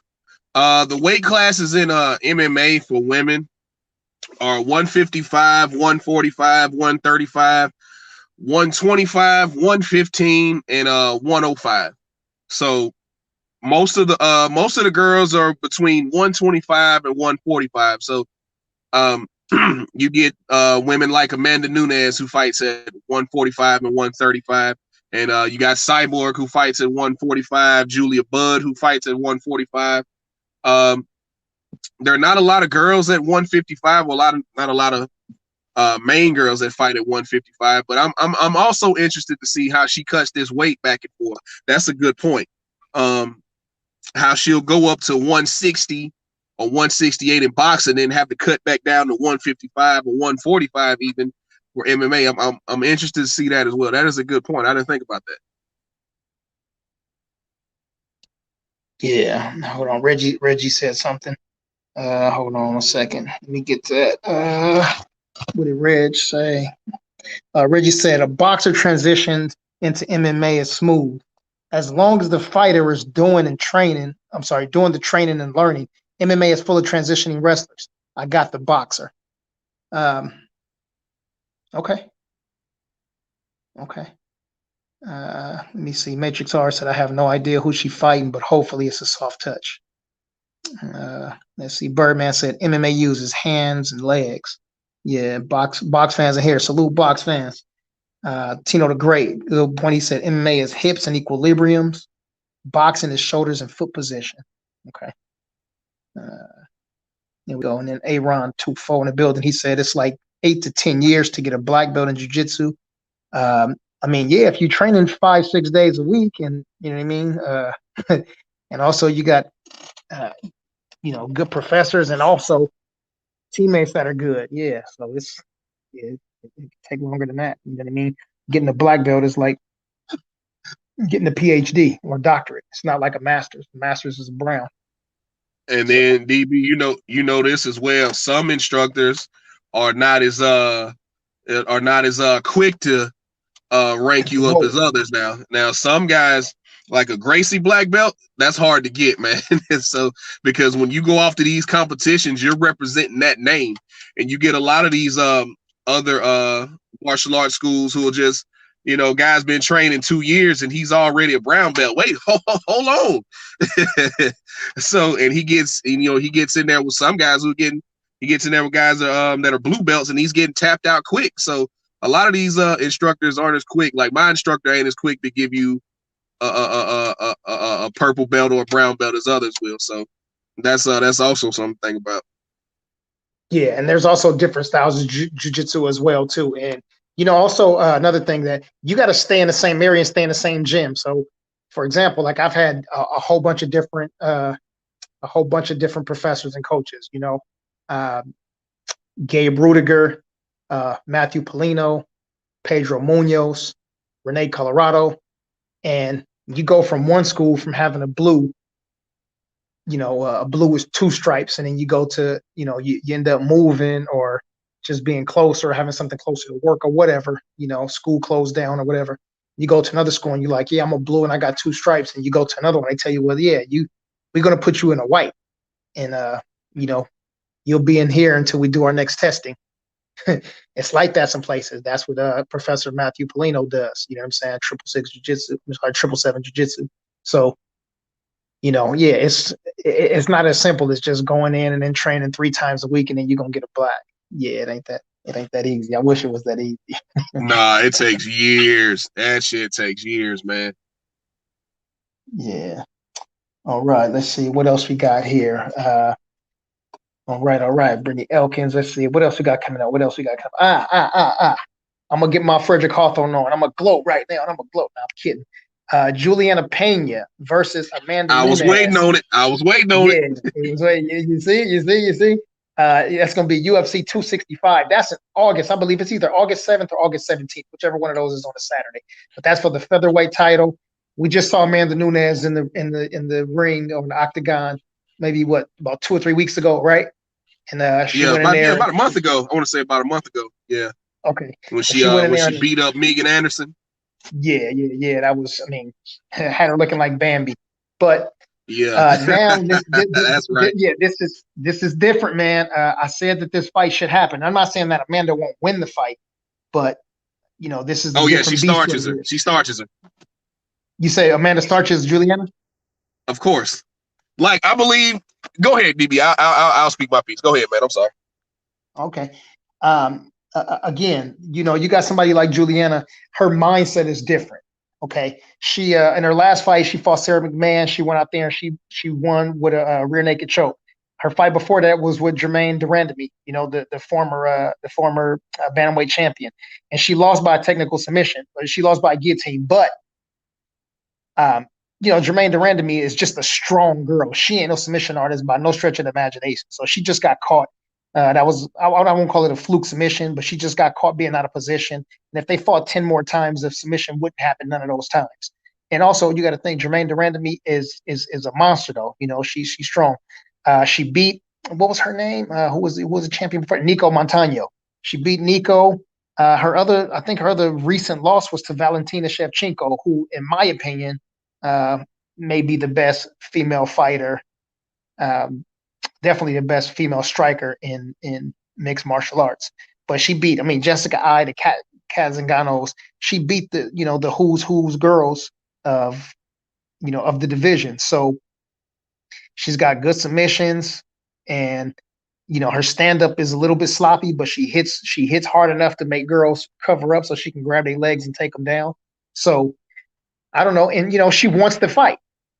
She's not going in there. She's not defeated. You know how some people go in there. You guys watch boxing. You've seen people go in there against old school Mike Tyson, old school George Foreman, sometimes against Deontay.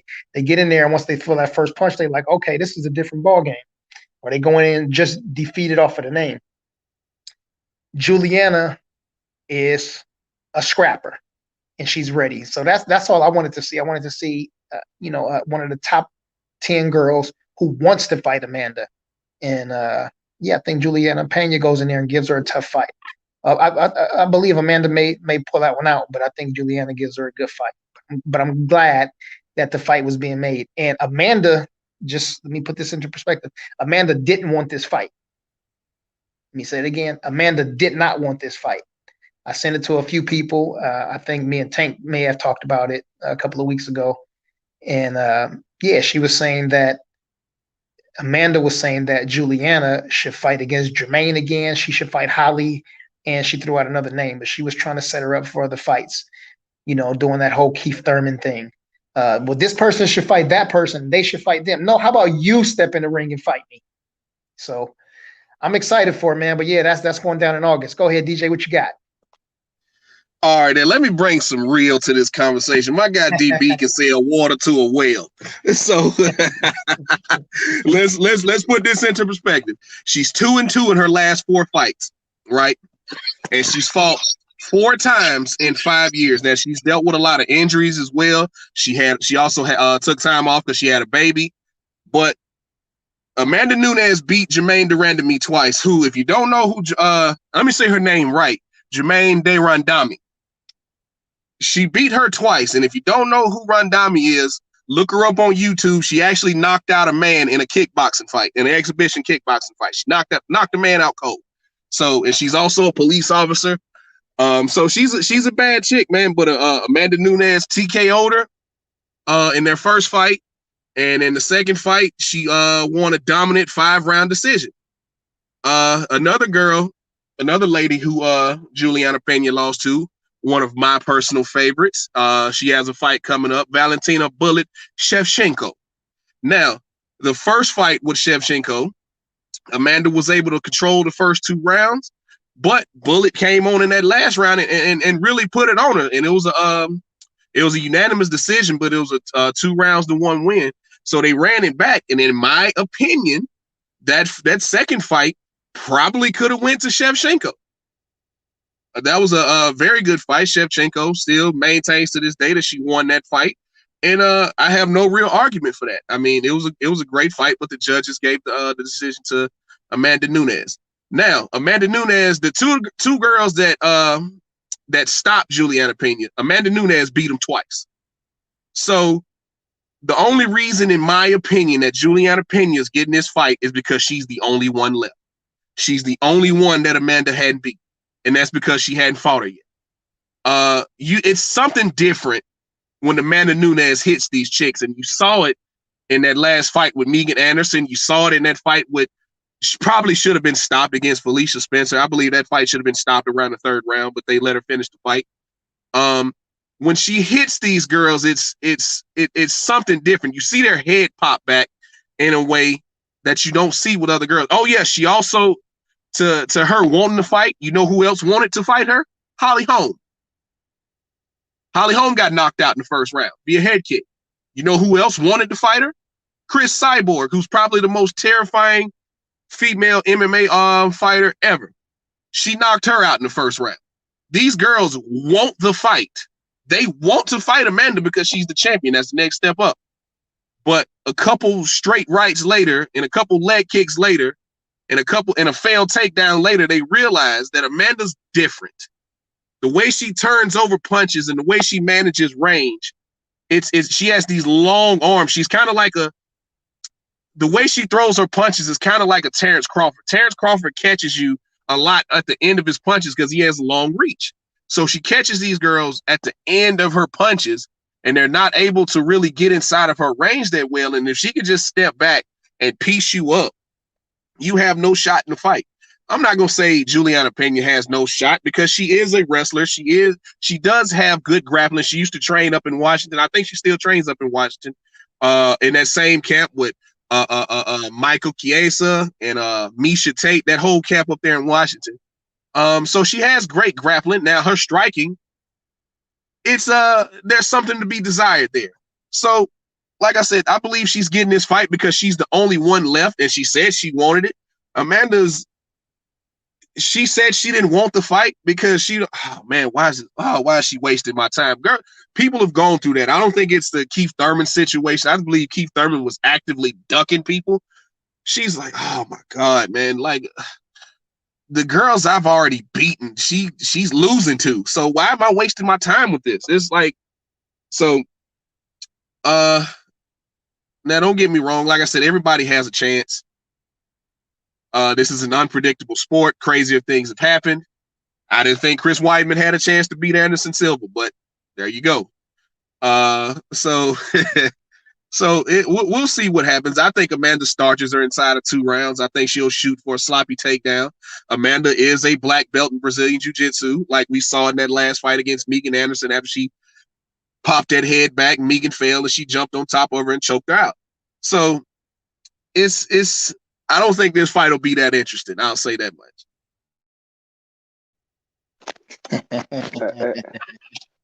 I have a question, I guess, and some thoughts. Who does Amanda Nunes train with, and how significant to her fight game are they in you guys' eyes? Because when I see her in the ring, it seems like her game plan is sufficient in each fight to, like, at moments in the fight, it seems like her game plan is perfect for each moment. The coaching in the corner is perfect for each moment. It's like we know what she's going to do. She's going to punch you. She's going to throw these few leg kicks, and then she's going to wear you down, and then she's going to start to grapple you and break you down. But it's not always in the same in the same type of order. You know, she does it so well. Like you said, the punches are at the end. Is at the end of the punches where she's catching you. You know, and then it's like I can hear her coach in the corner. She's one of the few that I watch. Okay, go in and do this. She's listening. She hears everything with her corner, and she's actually working the game plan in the fight. Amanda Nunes coaches.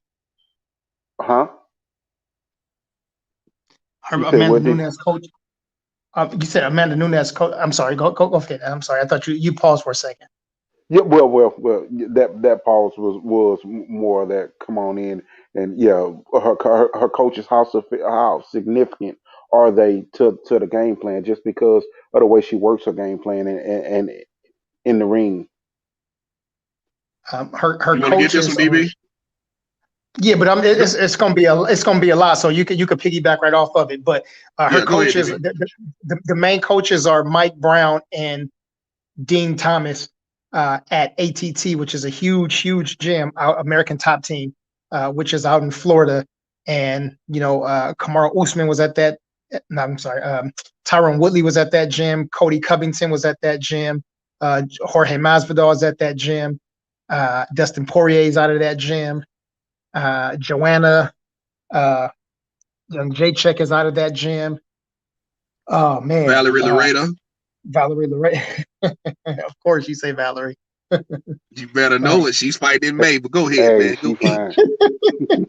Hey, man. Hey, she's something to look at, man. Yes, indeed. But yeah, man, they have a huge gym. The gym's been there for a long time. They've had tons of champions. Robbie Lawler was out of that gym as well. I mean, and I could probably name 15 more people just not catching it right now. But Dean Thomas and Mike Brown both had really good careers. They were both really good fighters. I think Mike Brown, I'm not sure if he had the title at all, but I remember he was at least a contender for the title when they fought in the WEC against Uriah Faber. And, he knocked out Uriah Faber twice. That's right. But yeah, man, she's got really good coaches, a really good team, and a really good gym where the owner of the gym is Dan Lambert. He's yeah, man, he takes care of his people, which is she's in a really good spot. That's arguably the best. That's arguably the best MMA gym I guess in the world, right? I mean, there's only a few that could match that. I mean, AKA and Jackson Wink, right? I think those will probably be the three right off the top. But yeah, she's got a really good team, and yeah, she does listen to her coaches, man. That's another thing about it. She's got the physical abilities. She hits really hard. She's tall. She's got that black belt, so she's got the striking and the ground game, and having that, being that well-rounded helps her. Not just the physical attributes, but she listens to her coaches. See, So that leads me into my thought. My thought is she's going to mentally break this girl Pena when she goes into this fight, like she's done the rest of them, because she listens to her coaches in the ring, and she has such a wide skill set that she is mentally imposing herself, and she's so confident right now on the streak that she's been on, and the girls that she's actually dominated and taken. I just have to pick her. So that was my question to get to my thought process on making this pick right here. But DJ, you can fill it in even more. Yeah, and then you got to think about it, man. All those she has a bunch of killers in that gym, so you got to think about it. She's sparring. You've heard stories coming out of that gym where she's sparring with Kobe Covington. She's sparring with Dustin Poirier. So and some more prospects that are in that gym. Like, those guys are championship level fighters, and she's sparring them. But you hear about her actually dropping some of these guys who are prospects. So she has a lot of girls in there her size, like a Valerie Laredo and other girls that are down there. So she has girls in there her size who she can actually work technique on. A lot of people in different gyms don't necessarily have people in their weight range to necessarily work with. Like, for a long time, Team Alpha Male was the out of California, out of Sacramento, was the place to go. If you were a lighter weight fighter, if you were 145 and below for a male, that was the place to go, because you had a lot of people your size to train with and to work things off of. You had Uriah Faber, Cody Garbrandt, TJ Dillashaw, excuse me, Andre Feely. You have a lot of guys out there who are that size that you can actually work with. And I think if I had to rank them, it'd probably be AKA, American Top Team, and then Jackson Wink. Just because AKA has probably had the most champions come out of their gym. You had a bunch of killers come out of that gym. You had a bunch of killers come out of ATT, who, like DB said, is owned and operated by Dan Lambert, who is also a black belt in jiu-jitsu, and he has what you call FU money. So he's really built that gym up from nothing, and has had several different branches of the gym all around the country. So she has a lot of great other champions to work with in that gym. So her technique has gotten better over time, because her problem early in her career is she would just step on the gas pedal and try to get girls out of there, and she'd tire, and she'd end up losing the fight late or get stopped late. That's how she lost her last fight. The last time she lost was what, 2014, 2015, I want to say. I want to say it was 2014 when she got tired against Alpha Cat Zingano, who just got a good win last week. Got a good stoppage in Bellator. Yes, But that's something else that Juliana Pena is holding. She's holding on to. She was like, "Can you tell me who the last girl to beat Amanda?" And she was like, "Yeah." They was like, "Yeah, it's Alpha Cat Zingano." She's like, "Yeah, I beat Cat." Well, Juliana, that was like 5 years ago. Amanda's gotten a lot better since then. You hadn't necessarily had the ring time to get as good as her, but you've probably been training. So, just to answer your question, she has a lot of good coaches and a lot of good people to train with down there at ATT. So that's why her skills have been sharpened so well. I appreciate that. I appreciate that. yeah. There, I don't want to skip over this gym, but Sanford MMA is also another really, really good school, and Team Alpha Male is also still really good. But there's also a gym that's out there in Vegas, and it's Randy Couture's gym called Extreme Couture. And I think a lot of times they don't have a lot of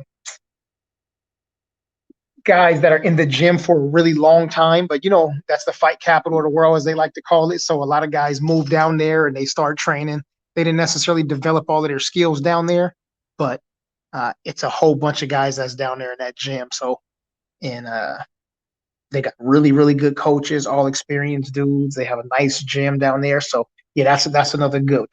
Hey, Another good DB, gym. if you Yeah. don't mind, maybe we can segue into this because you are into the gyms and both you guys do know the gyms and UFC. I have another question that follows that. Yeah. It's more so the gyms that are the best gyms. Is it because of the amenities that they have for recovery for the fighters and how can I say this? The equipment and the teams that are around. What is it that makes a good gym for someone that wants to come into training for MMA or that's going into the professional ranks? And like you right now are building a gym, how does a gym really make money and sustain itself in MMA? All right, that's a really good question. There's a lot of factors: services, amenities, staff, having really, really good instructors who. And when you talk about success of the gym, it's just about in terms of competition, it's about getting out there and doing different tournaments. You may have people because remember these gyms are mixed martial arts. Sometimes people exclude the boxing aspect from that. These gyms have boxers, kickboxers, and Muay Thai fighters, and jiu-jitsu players, and judo players, or judokas, and wrestlers, and they have kids programs. So everybody has their own different tournaments that they go into. There you got five Golden Glove fighters over here, and then you got in the youth section, you got the tiny mites, and like you got all these different people. So if you have 70 people in your gym that are all competing, and you have 35 people who are consistently bringing trophies and medals back to the gym, you have a successful gym. That's how your gym gets notoriety and gets its accolades. And then they have magazines and websites who obviously notice those fighters, and then they'll start to rank your gyms. And having good coaches. I mean, just it's all about who's winning. Sometimes you can have a really good coach, but if his people are not, if his people are not winning, that doesn't necessarily mean he's not a good coach. It's probably just doesn't have the players. You know what I'm saying? But look what happened to Phil Jackson when he went to where did he go? He went to where Derek Fisher and New York, with the Knicks, right? When you don't have the players, man, you just don't have the players. That doesn't mean he's not a good coach. Sometimes you need talent and be able to take the talent somewhere. But that also goes into making sure that people are not just not training hard enough, but you also have people who are maniacs and maniacal about their workouts, making sure that people don't overtrain and start pulling muscles. And Mir just asked me a while ago about Darren Teal. Darren Teal, so close to his fight, a week out from his fight, and he tore his rotator cuff. How you tear your shoulder, man, a week? I mean, how could you be training, sparring that hard when you're that close to a fight? That means That that was your so coaches are stupid. I'm sorry. That was so stupid, man. stupid. Yeah, really stupid. That means his coaches are bad. Sometimes they have these superstars that come out of your gym and nobody wants to tell them anything. I think Conor McGregor has a bad coach. Conor McGregor's doing everything that he wants to do, but because he's making money, his coach is afraid to tell him. His coach is afraid to be dropped from the gravy train by telling the dude, like, hey, listen, this is traditional martial arts. Like, dude, we bow. There's a level of respect.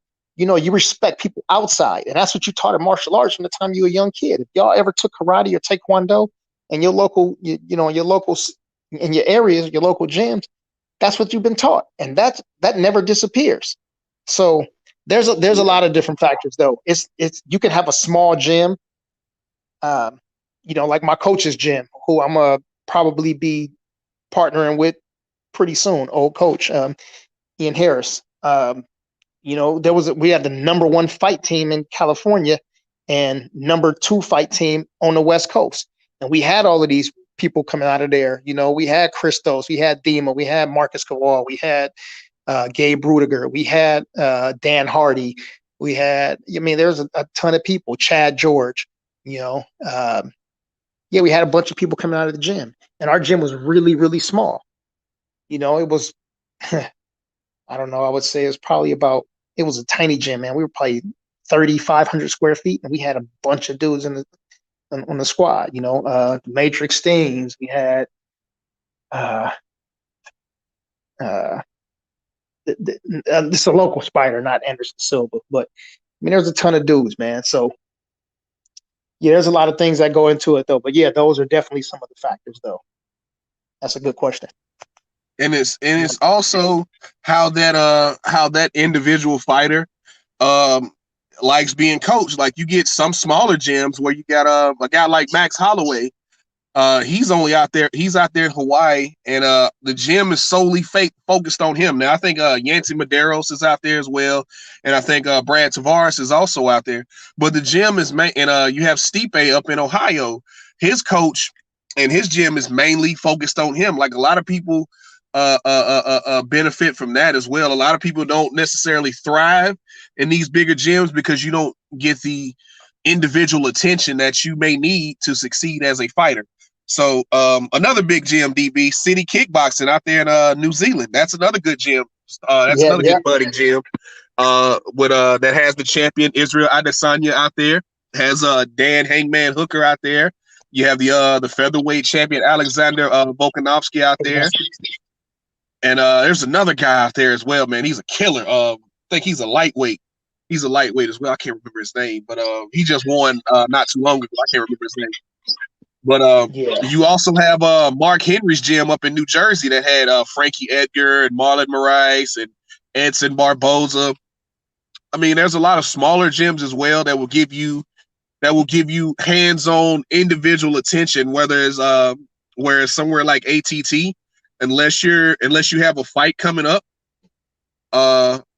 you'll probably be trained in groups. Like, okay, today we're gonna work on this as a group, and today we're gonna work on this as a group. Y'all pair up with somebody, yada yada yada, so on and so forth. But Max Holloway has really benefited from that, being the sole focus of his gym. Stipe also benefited from being the sole focus of his gym. So you get these bigger gyms where people thrive in that. They thrive around having other good fighters and other good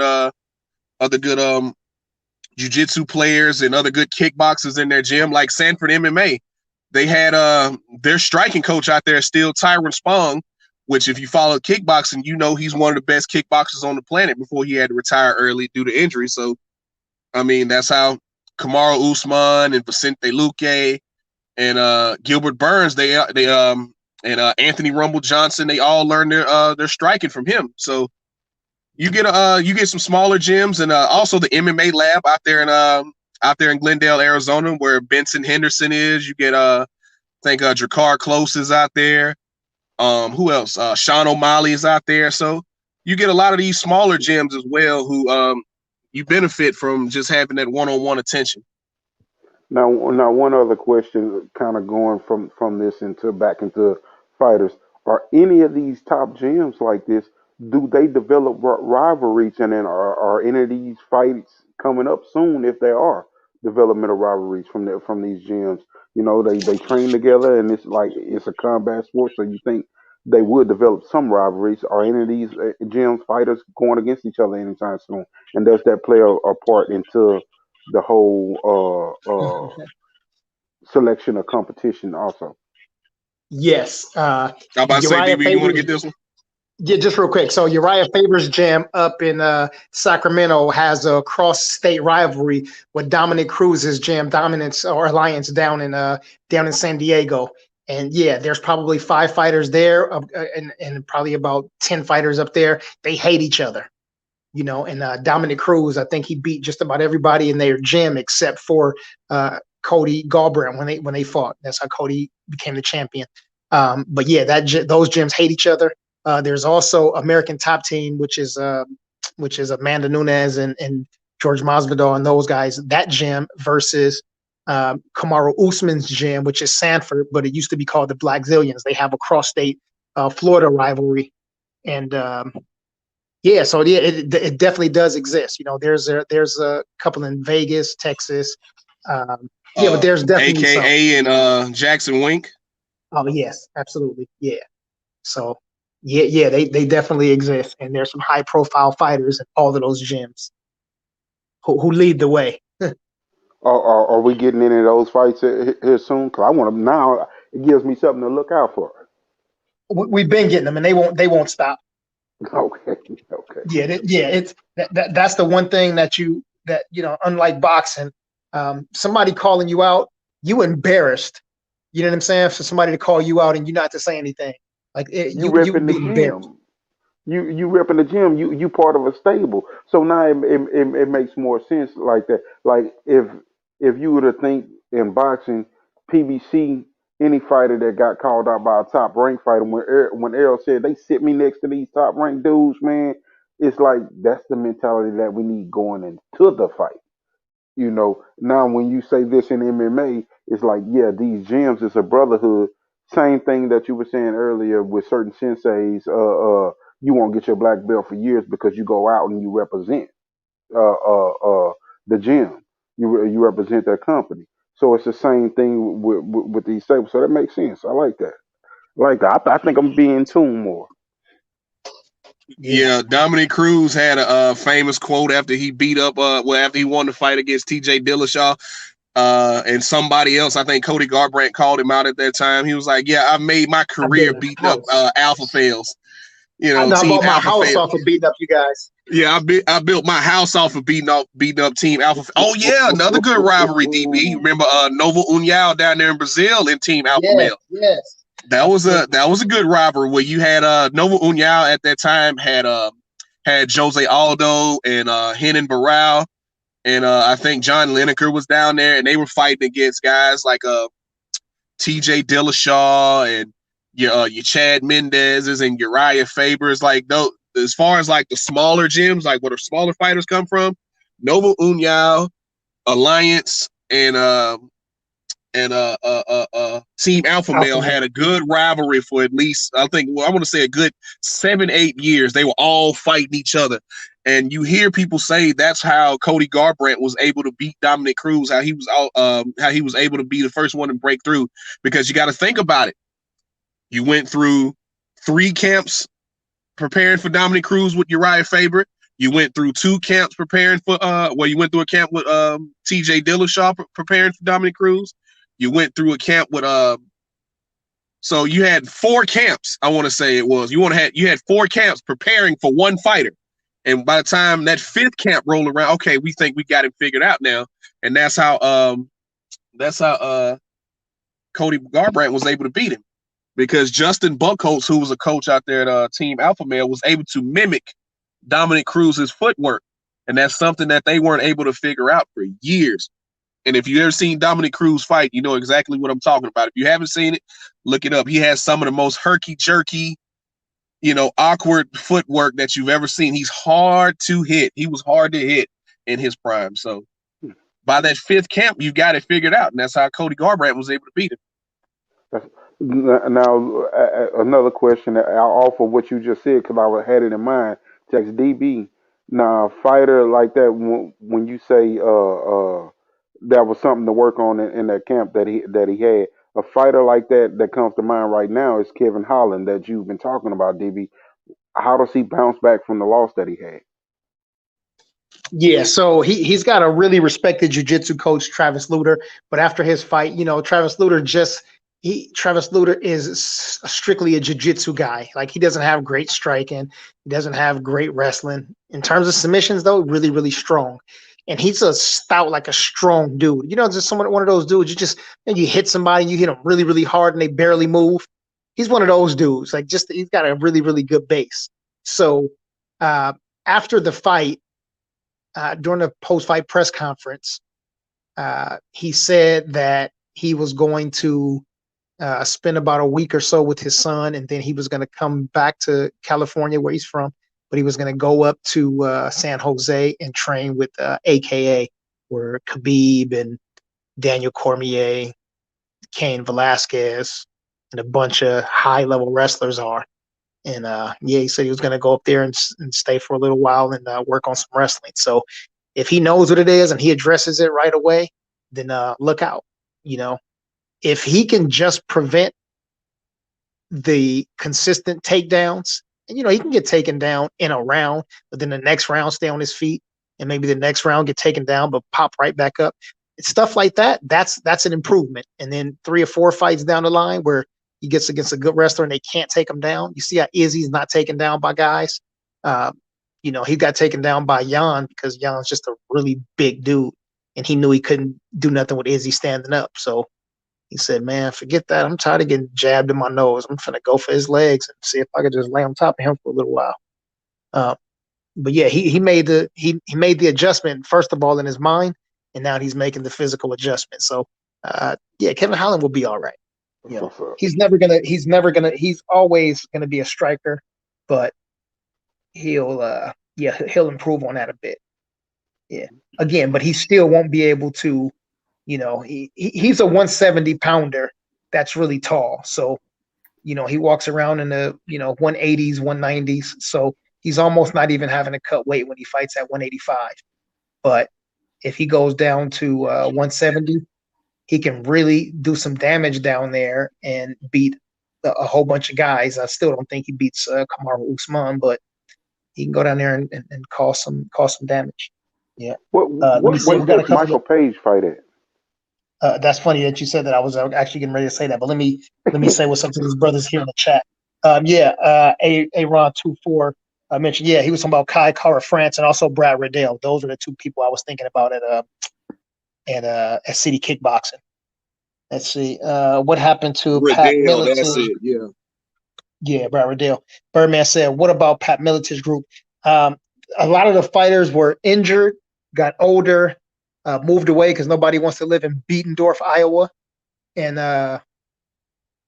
retired, older, injured, and then he became a full-time commentator for two different networks. So I think he still may have the gym down there, but his fight team is nothing. He doesn't. I don't see him representing anybody now.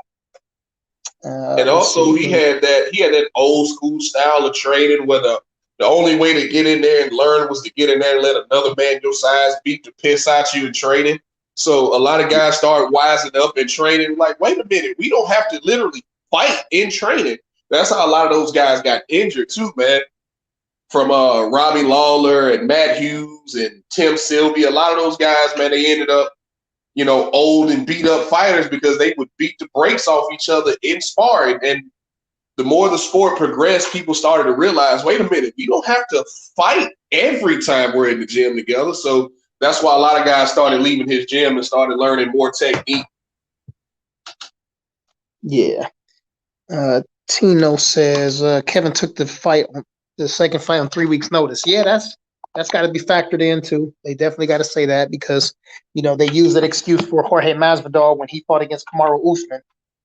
It's a short notice fight. I mean, that's the whole narrative. It was short notice. But notice when it comes to Kevin Holland, you only heard it, a few times here and there, but he'll be all right, man. And Marvin Vettori will never want to fight him again, even with that victory. Marvin won't want to fight him again. I can guarantee you that. Let me see who wins: Whitaker versus Vettori. Well, we got some other stuff first, and we can get into that. But let's see, what is it? And I just want to talk swiftly about this, just because it's in the news, but I really don't want to give it too much time. But UFC 264, July 10th. Conor McGregor versus Dustin Poirier. That's the trilogy. It'll be in Las Vegas. It'll be a full arena, and the tickets, check this out. The cheap tickets range from $300 up to $10,000 per ticket. Ain't that something? A little drama was added because Dustin Poirier blasted Conor McGregor for skipping out on his promise to donate to Dustin's charity before their last fight. Conor said he'd donate $500,000 to Dustin Poirier's charity, and Dustin said after the fight, after they contacted Conor's team, they didn't respond. So, he blasted Conor and kind of embarrassed him, and now Conor said it was what did he say? It's a donation, not a debt. So I don't owe you anything. Well, you shouldn't have made that promise to him in front of the whole world to try to look like the good guy. Yeah, So it backfired. yeah, that's some bullshit. It is a debt. It's a moral debt. I mean, you said you were gonna do it. That's right. Yeah, that's Yeah, good. You said a moral debt. don't like tell that. me you're gonna do something and you're not gonna do it, man. But I believe that was more on his team, not necessarily on Conor, but it made Conor look bad. But yeah, that wasn't a good look for Conor at all, man. Just okay, fine, my bad. I'll send you the money now. That's how that should have went. My bad, I'll send you the money now. I said it. So, that's how that should have went. But I'm excited about that trilogy fight. I want to see how Conor deals with these leg kicks.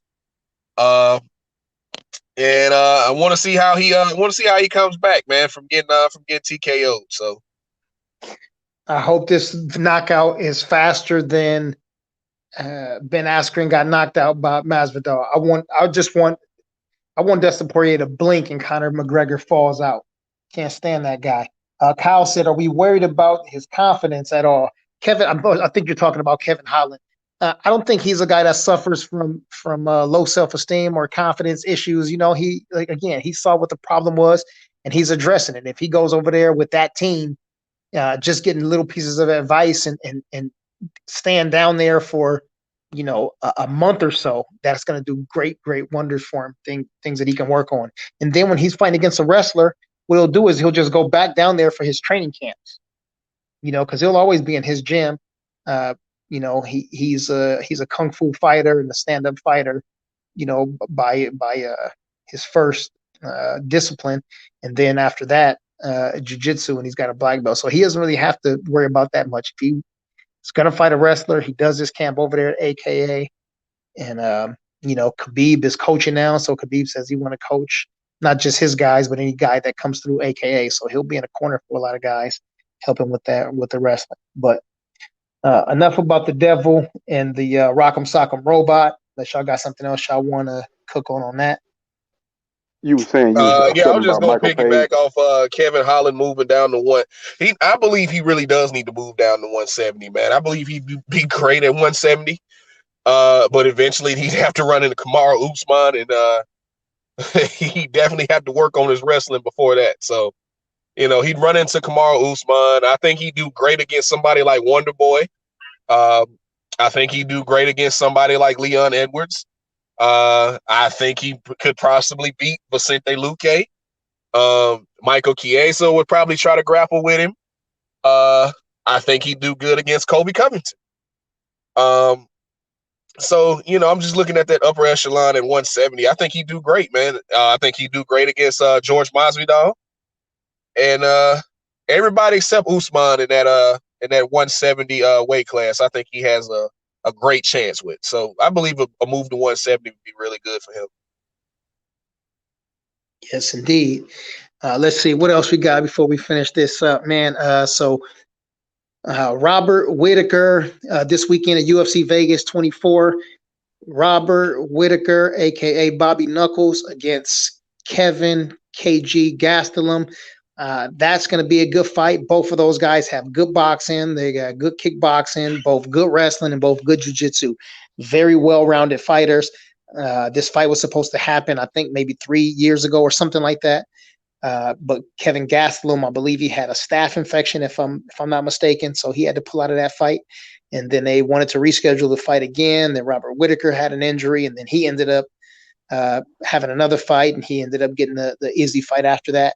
So I think Kelvin had a loss, so that's why he was out of the picture for a minute. But I don't know who wins this fight. This for me, this is literally a 50-50 fight. I couldn't tell you. Kevin Gastelum looked really, really good in his last fight. Used his wrestling, which is his base. He's a no-gi jiu-jitsu black belt. Not my favorite. I'm a gi guy. I like to be in my pajamas. Actually, I think both of them are, as a matter of fact. Boo! You don't like no gi? Boo! Yeah. I want to choke something. Lapels, Yeah, I'm about to say lapels. you want to use that gi to smother somebody, huh? Yeah. Yeah. Yeah. If I get into a fight with somebody at the park or on the street or something, they grab my shirt. Thank you. As soon as I'm a unbutton my shirt and give them a piece of it. Like, here, grab this for me. Yeah. Thank you. Hey, Santos, you here? Yeah, I'm back again. Oh, okay. Yeah, I had Mrs. Cam. Okay. Yeah. But in that fight, man, I don't know who I got, man. Y'all tell me who y'all got. I know Birdman. I can't see the chat right at this second, but I know Birdman, Hustler Slim, SF, and Tino. Reggie Owens was in there too, man. Who y'all got in this fight, and how do you got them winning? You got Robert Whitaker versus Kevin Gastelum. Who you got winning, and how you got them winning? In the chat, what y'all got? And who y'all got, DJ and Eli? Like you said, this is a 50-50 fight, man. It could go either way. Both guys have been in there with Izzy, and both guys have lost with to the champion Israel Adesanya. Robert the Reaper, man, he has really smooth striking, but he's one of those tough Aussies who is hard to get out of there unless you're Israel Adesanya. Unless you have just absolutely superb striking, he's one of those guys who's hard to get out of there. And Kevin has really, really good boxing. He's probably been the only guy to really touch up Izzy like nobody else. That famous fight down there in Atlanta where Izzy said, I'm willing to die. That was a dog fight between him and Kelvin, but eventually he ended up dropping Kevin twice in that 5th round and ended up winning the fight. I have no clue who wins this fight. If I had to lean one way or another, I'd probably say Bobby Knuckles. But I'm really excited to see this fight, man. I believe this is gonna be an action-packed fight. But I'll probably go Robert the Reaper by decision. Eli. That's some hell of a shit when neither one of the two experts can't pick. That's some hell of a shit. So Yeah, I was trying to cheat. yeah, I'm like, shit, let me see what y'all talking about. So now I'm gonna ask the line of questioning to get me to the thought on who I should pick. The last 3 fights, who have their last 3 fights been, and what are their records in their last 3 fights, and how did they end? Let me see. Bobby Knuckles had Israel Adesanya. Damn, I can't think of. Let me see. Wait, no. He had before. Let me see. He had Izzy. He had Jared Cannonier. And after Cannonier, then he had who did he just beat?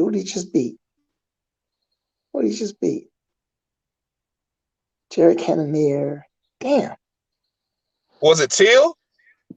Darren Teal. There you go. Darren Teal. That's right. Yeah, Darren Teal. That's right. And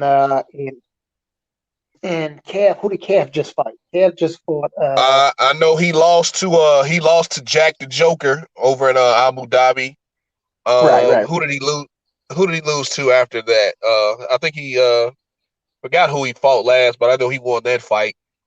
I think he's 1-2 in his last 3 fights. I think before that he fought Adesanya. So yeah, that's right. So I think Kev is 1-2 in his 1-2 in his last 3 fights, and Robert the Reaper is I think he's 2-1 in his last 3 fights. So Okay. Okay. Oh, So Ian with Heinisch. that Ian said, Heinisch. give me a That's who. recap of those fights. Heinisch. Okay, yeah. Give me a quick recap of those fights. Like, how did they end? You know, were they ahead or were they competitive? Yeah, I think all of those fights were competitive. Yeah, I can't think. Well, minus the Izzy fight. The Izzy dominated Robert Whitaker. He had him looking like Amanda Nunes had Megan Anderson had it looking like that. Oh, the Aussies. Yeah. Yeah, he knocked out Robert Whitaker, and it should have been a knockout in the first round, but he knocked out Robert Whitaker in the second round, and I think Robert Whitaker stopped Jared Cannonier. I think he TKO'd Cannonier, and he won a decision with Darren Teal. Now Kelvin Gastelum, he lost a close decision to Izzy. He got submitted against Jack Hermanson, and I think he won a decision against Heinisch. Okay.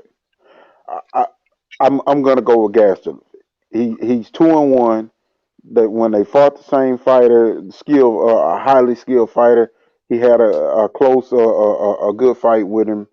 And right now, when you're saying it's 50-50, he has the better streak going right now. So I'm gonna go with him. Hey, Eli, he's actually 1-2 according to the Yeah, guys. it's the opposite, but Eli, that's still a good pick though. You know, Okay, I'm gonna stick with that pick. Yeah, and I'm gonna say this, man. The reason why I say it's a good pick because the guys that he lost to are all top guys. These are all guys that are ranked in the top 5. He didn't lose to he didn't lose to some random guys. He lost to Jack Hermanson, who's a really really big guy. Like, I mean, he's thick and he's a big stout dude, and he's a submission wizard. Darren Teal, who's one of the best strikers, in the sport. I mean, he's a really, really good kickboxer. And he lost by a split decision. And then he lost to Israel Adesanya, obviously the king of the middleweight. So, ain't no shame in losing to him. So, but before that, I think he had knocked out either Michael Bisping, and he also beat what's his name from Brazil? He used to be the champion, and Vitor? Kevin Holland. No, Kevin Holland knocked out.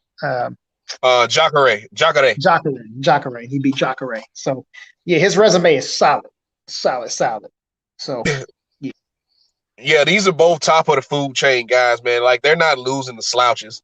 Like DB said, these are both they're both losing the top 3, top 5, top 8 guys. So they're not losing the slouches. Kelvin Gastelum to me is he's a blown up welterweight. Now I think he was better at welterweight, but Dana White, after Kelvin Gastelum missed weight a few times at 170, he was like, I won't give you another 170 fight until you prove to me that you can make that weight. Because he not only was he missing weight, he was missing bad. I'm talking about coming in 5-6 pounds overweight. So he'd be better at a weight division lower. But because he's one of those, he's a wrestler. He was naturally a wrestler. That was his entry into MMA. He one of those shorter guys, no neck, broad shoulders, wide back, and he developed some good striking behind that because he wasn't afraid of guys taking him down. So, yeah, he's a really good middleweight, man. He's a former middleweight challenger. Robert Whitaker is the former middleweight champion. He's actually who Adesanya beat to win the belt. So this will be a good fight, man. I'm interested to see how this fight turns out. Yeah, damn, man, y'all make me want to change my pick now. No, don't change. I ain't gonna change. I think you're right there with me. But I thought that? what you said was what DJ just said. It made me recall we talked about this guy before about him missing weight and his discipline. That was that question with me. I remember we talked about him before because Dana wouldn't give him another fight because he missed weight badly, like by 5 pounds, didn't he? Yeah, it was Yeah, pretty it was big. bad. It was at least 4 or 5 pounds that he missed weight by. Yeah. I'm gonna stick And that with was him. Though. that was the fighter that that he missed weight before he fought Tyron Woodley, and Yeah. Tyron Woodley wouldn't take his money. Yeah, that was him. Yeah, exactly. Yeah. All right, let me see. Reggie said, dang, I forgot about that fight, man. Forgot about the infection. Yeah, that infection was nasty. Tino the Great said he got Whitaker. Let me see. He said going the distance. Hustler Slim said a toss up. All right. Yeah. DB said 50-50. Birdman said Whitaker by head kick. And let me see. They fight similar, so I can agree with a 50-50. Yes, Birdman. That's right. All right. Let's see. What else we have? What else we DB, got? you was supposed you was going into Michael Page, but then you stopped and we started something else and you never came Oh no, back. no, I ain't forgot. I ain't forgot. Okay, So okay, that's okay. actually what I have on I have on the docket next. So Bellator 260. That's on June 11th. Douglas Lima versus Yaroslav Amosov. He's undefeated, 25-0. That's a good fight. I mean, he's a really good fighter, but Douglas Lima is just too much, man. He's well rounded, and it's gonna take somebody special to beat him. And I don't think that Yaro can. I don't know. We'll see. But yeah, I don't think anybody beats Douglas Lima. The only person I think that can beat Douglas Lima would be MVP. And I think he's on that same fight card. Michael Venom Page fighting against Derek Anderson. So, a lot of people are saying it's time for him to start fighting better competition. You know, Man, listen, if you fight Simtex, Paul Daly, you fight against Douglas Lima, those are top of the food chain guys. Their names might not be big, but those are hell of a fighters. And those dudes can be anybody in any organization. I'm sure DJ would agree. Yeah, yeah. So Douglas Lima is probably the second greatest welterweight in the world behind Kamaru Usman. He's like another guy at Bellator who we saw a couple weeks ago, Patricio Pitbull. How we say he's good in any hood. He'll be good in any promotion. So yeah, Douglas Lima is probably the second greatest welterweight in the world. I think Kamaru beats him because I don't think anybody at 170 beats Kamaru Usman. But yeah, Douglas Lima's that guy, man. He has devastating leg kicks. He stopped 4 people just off leg kicks. He has great jiu-jitsu. I think the last guy to beat him was it Rory McDonald at 185, I believe it was. So was it Rory or Gegard who beat him at 185, DB? Gegard Mousasi. Can you hear me? Yeah, I hear you. I put it back on mute for a second. Okay. Yeah, it was Gegard. All right, yeah. So that's coming up too. That's June 11th. Then UFC 266. That's September 4th. We have the light heavyweight title up for grabs. Jan Blachowicz versus Glover Teixeira, and that's going to be a scrap right there, man. A lot of people talk about Jan. He's a good guy. He's a great guy. Listen, they always going to say that about the person with the least amount of melanin. I'm going with the jiu-jitsu player in that one. I'm going with the Brazilian, and I'm gonna pick Glover Teixeira as of right now. He's an old guy, but they're both old guys, 40-year-old guys, whatever. And I don't know, man. Glover's career been going for a long time, and Jan started to pick up steam late. He was getting beat before, but he picked up some steam. But yeah, I'm gonna pick Glover in that fight right there. Let's see. Tino the Great said Bellator has a lot of old, out of prime champions besides Lima. The UFC got Jan Blachowicz, so touche. Sometimes three shay. Let me see. Red Jones said, I wouldn't say that. Nemkov ain't out of his prime. Who else? Patricio Pitbull ain't out of his prime. So, he won't have the belt for long because I see AJ McKee beating him and taking that featherweight belt from him. But that's a whole nother day. Bellator has some really good fighters, man. Like the big misconception now is that all the talent's in the UFC, and that's just not true. You get these top 5 guys from Bellator, I guarantee, in each weight class, I guarantee you they could probably, outside of light heavyweight, which Phil Davis was a top 5 light heavyweight in the UFC. So is Corey Anderson. So is Ryan Bader. You know what they couldn't do? They couldn't beat John Jones in DC. That's why they're over at Bellator now. So, I mean, a lot of these top 5 guys in each promotion, and even in ONE FC, they could compete with UFC guys, man. So the separation of talent isn't as wide as people think it is. Yeah, I want to make a little small correction. They're not in the UFC not because they just couldn't beat John Jones. They left the UFC because they didn't want to deal with the contractual bullying of Dana White. So they went over to Bellator, made more money, and able to have sponsors. So that's the primary reason for those guys not being there. But if they stayed there, yeah, I don't think many of any people at 205 could beat John Jones or Daniel Cormier. Shout out to Young Merv the Cut, man. He said, y'all still up? Hell yeah, we getting it. And then Reggie said, Pitbull fights against Daniel Strauss used to piss me off. Daniel was close to beating him twice and lost to him at the last moments. Classic fights. Whew, Reggie, you remember that? Man, fire. Yeah. Daniel Strauss. Yeah. Yeah, he was Daniel a good fighter. Strauss. Yeah, he had to I cut wanna- his dreads to make weight one time. Yeah. I just want to bounce back on one other thing real quick, and I know we didn't get a chance to really cook on this. So Robert Whitaker fighting against Kevin Gastelum, that fight's going to happen. But Marvin Vettori, he just had his fight, his lackluster performance that some people may call dominant. When it comes to Kamaru Usman doing the same thing, they call it boring. But anyhow, Marvin Vettori 17-4-1. Okay. And he's begging for a title shot. But let me just remind the court today that this guy has not fought against Paulo Costa. This guy has not fought against Derek Brunson. This guy has not fought against Jared Cannonier. How can he be next for a title shot? He hasn't fought against Robert Whitaker. He hasn't fought against Kevin Gastelum. So how can this guy, by beating one person that was ranked above him, which was what's the Icelander name? We just talked about him a second ago. Not Ian Heinisch. Yeah, Hermanson. Jack Hermanson. And then beating the number 10 ranked Kevin Holland. So how do you get a title shot after that? You know, these guys have to fight, man. You got to get in here and you got to fight for what you want, because what's going to happen is you're going to get the belt. Well, you won't get the belt, but let's say you did get the belt. Now you got to fight Robert Whitaker and Kevin Gastelum and Jared Cannonier and Brunson and Paulo Costa and other guys, right? So, you know, go ahead and fight these dudes now, man, and then you can start, you know, pointing fingers, telling guys who they need to fight. But yeah, don't cut this dude no slack, man. So every time we get on any of these platforms, make sure this dude know he's not getting no shot. Yeah, dude, better get up out of here. And then ONE FC got something cracking, man, this month on the 21st. And it's crazy that DJ spoke about my brother, man. But this is a little bitty dude at bantamweight that I love seeing fight. If y'all want to see a little dude that could crack, that could knock out a big dude, his name is John Lineker, and he getting ready to fight against Troy Wortham. Hands of Stone Lineker.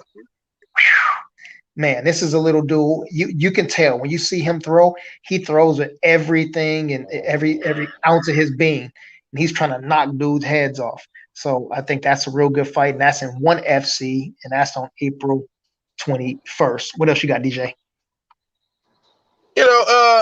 Interesting point about Marvin Vettori calling for a title shot.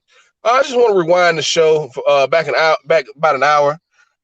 Remember we had this discussion about how Amanda Nunes was telling Juliana Pena she needed to go fight other people.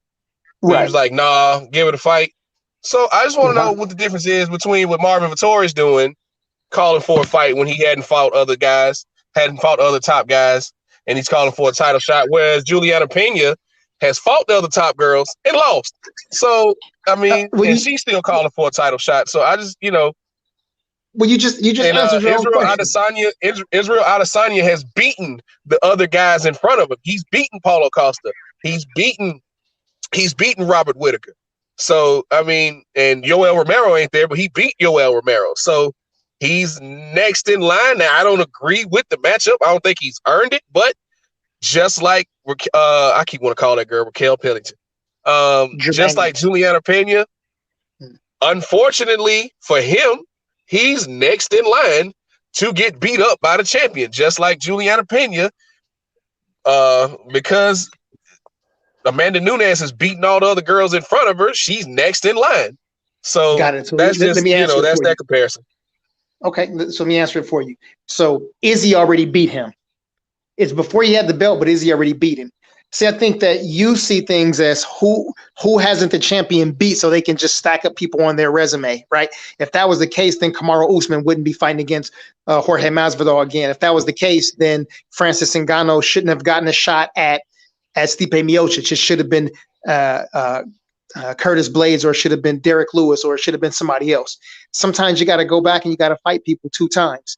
And sometimes the person's just not next. But this guy has not fought any of these other top 6 middleweights. So, I want to see this guy get in there. See, he's making it seem as if he worked his way up, and he didn't.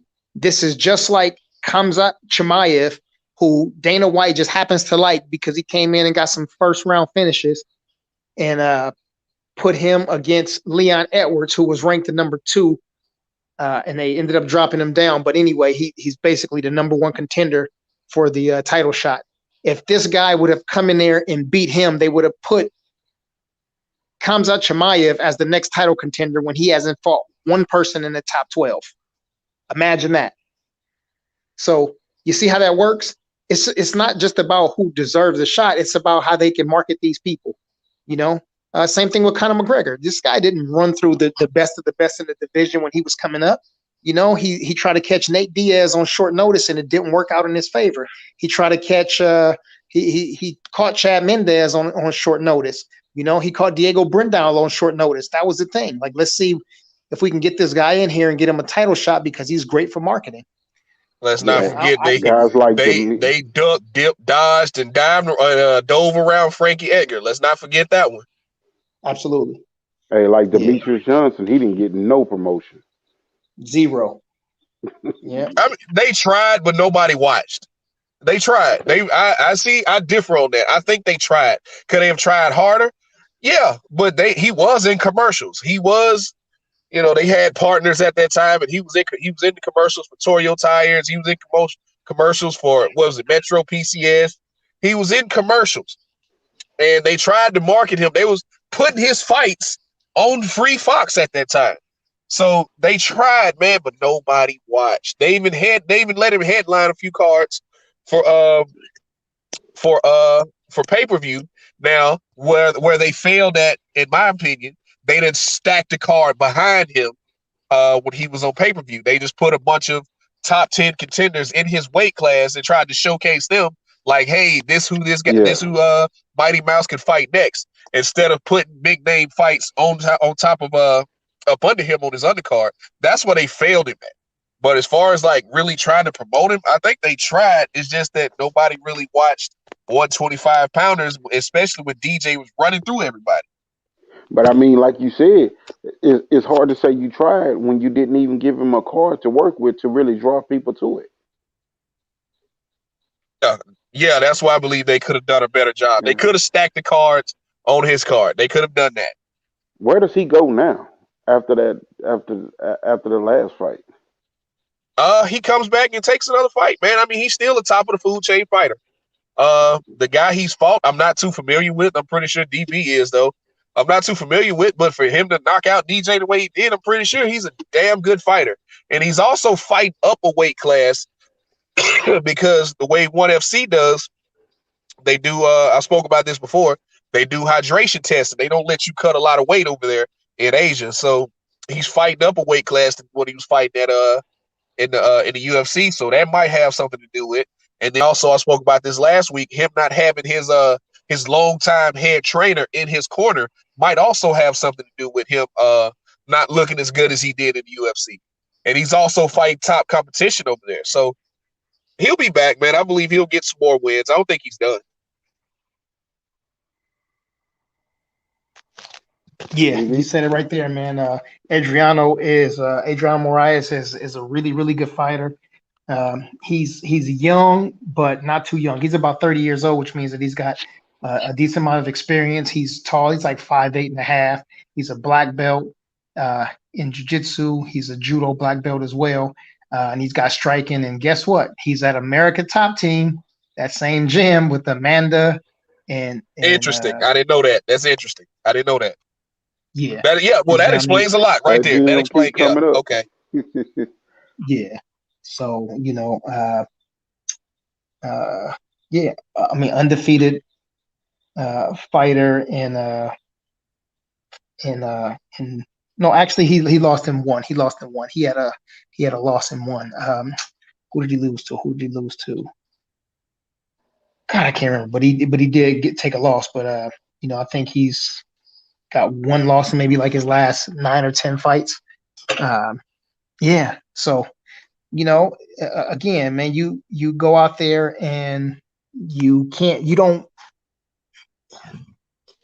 go out there and you lose one fight and then you disappear. It's not like boxing, right? These guys are scared of the O, so they scared to fight each other.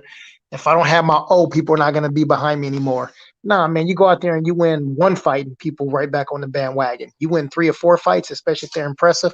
Nobody cares about that 1 or 2 losses that you have. Notice that Kevin Gastelum lost 3 fights in a row. He won 1 fight, and guess what? He's 1 fight away from a title shot. Like, people forget about that. As long as you get in there and fight, people on your side. And that's the beautiful thing about MMA. Yeah, you even look at a guy like Rafael dos Anjos, who he stayed around the top 5 for a long time. He was the champion at one point with 7 losses. Yeah, you heard me right. 7 losses. A loss in MMA means nothing. If you lose that one, then win your next 5, guess what you're doing? You're probably going to be fighting for a title shot next. So losses in MMA really don't mean anything. I like Jan Blachowicz has 5 losses? Excuse me. I think Francis has 3 losses on his resume. So losses mean nothing in MMA. Imagine a guy like Jorge Masvidal. He's got like 16 losses on his record, literally. 12, DB, 12. And same difference. And he's fighting for a title. Imagine if the guy went in there and got a decision and beat Kamaru Usman. He's going to be a champion. Sorry. No worries. That was the perfect timing for that too. But let me see. Hold on. Let me see. I know he's got 12. He's got more than 12 losses. Hold on. Let me see. I think he's 38-12 or something like that. 38-12, 39-12. He's got more than 12 losses for sure. You look at a guy like Nate Diaz, who's probably one of the biggest stars in MMA, and he's like 22-11. So he's got 15 losses. He's what? 15 losses. It's 15? Okay. Yeah. Who has 15? Masvidal. He has 15? I thought it was just 12. All right. I could run them down to you. Yeah, he spoke about that, man. He lost a lot of close decisions that he feel like he shouldn't have lost, especially that one against especially that fight against Al Iaquinta. I think he definitely won that fight. He didn't get the decision, but it is what it is. You never leave it in the hands of the judges, as they say. Yeah. Yep. Kamaru Usman, Wonder Boy, Damian Maia, Lorenz Larkin, Benson Henderson, Al Iaquinta, Rustin Khabilov, Gilbert Melendez, Paul Daly, which, by the way, those last 2 fighters are Bellator fighters. See how that works? Luis Palomino, Toby Imada, Rodrigo Dam. Yeah. Paul Rodriguez. Yeah, he lost to a comedian. Rafael Asuncao, who's fighting at 135 pounds now. Asuncao who just got knocked out by Cody Garbrandt at 135. Yeah. Right. So, yeah. Hey, question, DB. Yeah. What weight class does Holly Holmes fight in? 145. Well, 135 now, but she was a 145 fighter. Why has her and Amanda Nunes not hooked up? They have. They did. Amanda knocked her out. Yeah, but it wasn't like she dominated her. That's right. Didn't she break her nose or something? I don't remember a nose break. I mean, she could have, but it wasn't she like caught her. She caught her with a head kick right on the forehead, knocked her out. Okay. Yeah. Okay. Yeah. Right, First round. Yeah. Okay. But Amanda she just fucking ran through everybody. Yeah, that's why Juliana Pena's next. She's the only one that Amanda ain't ran through yet. Yeah.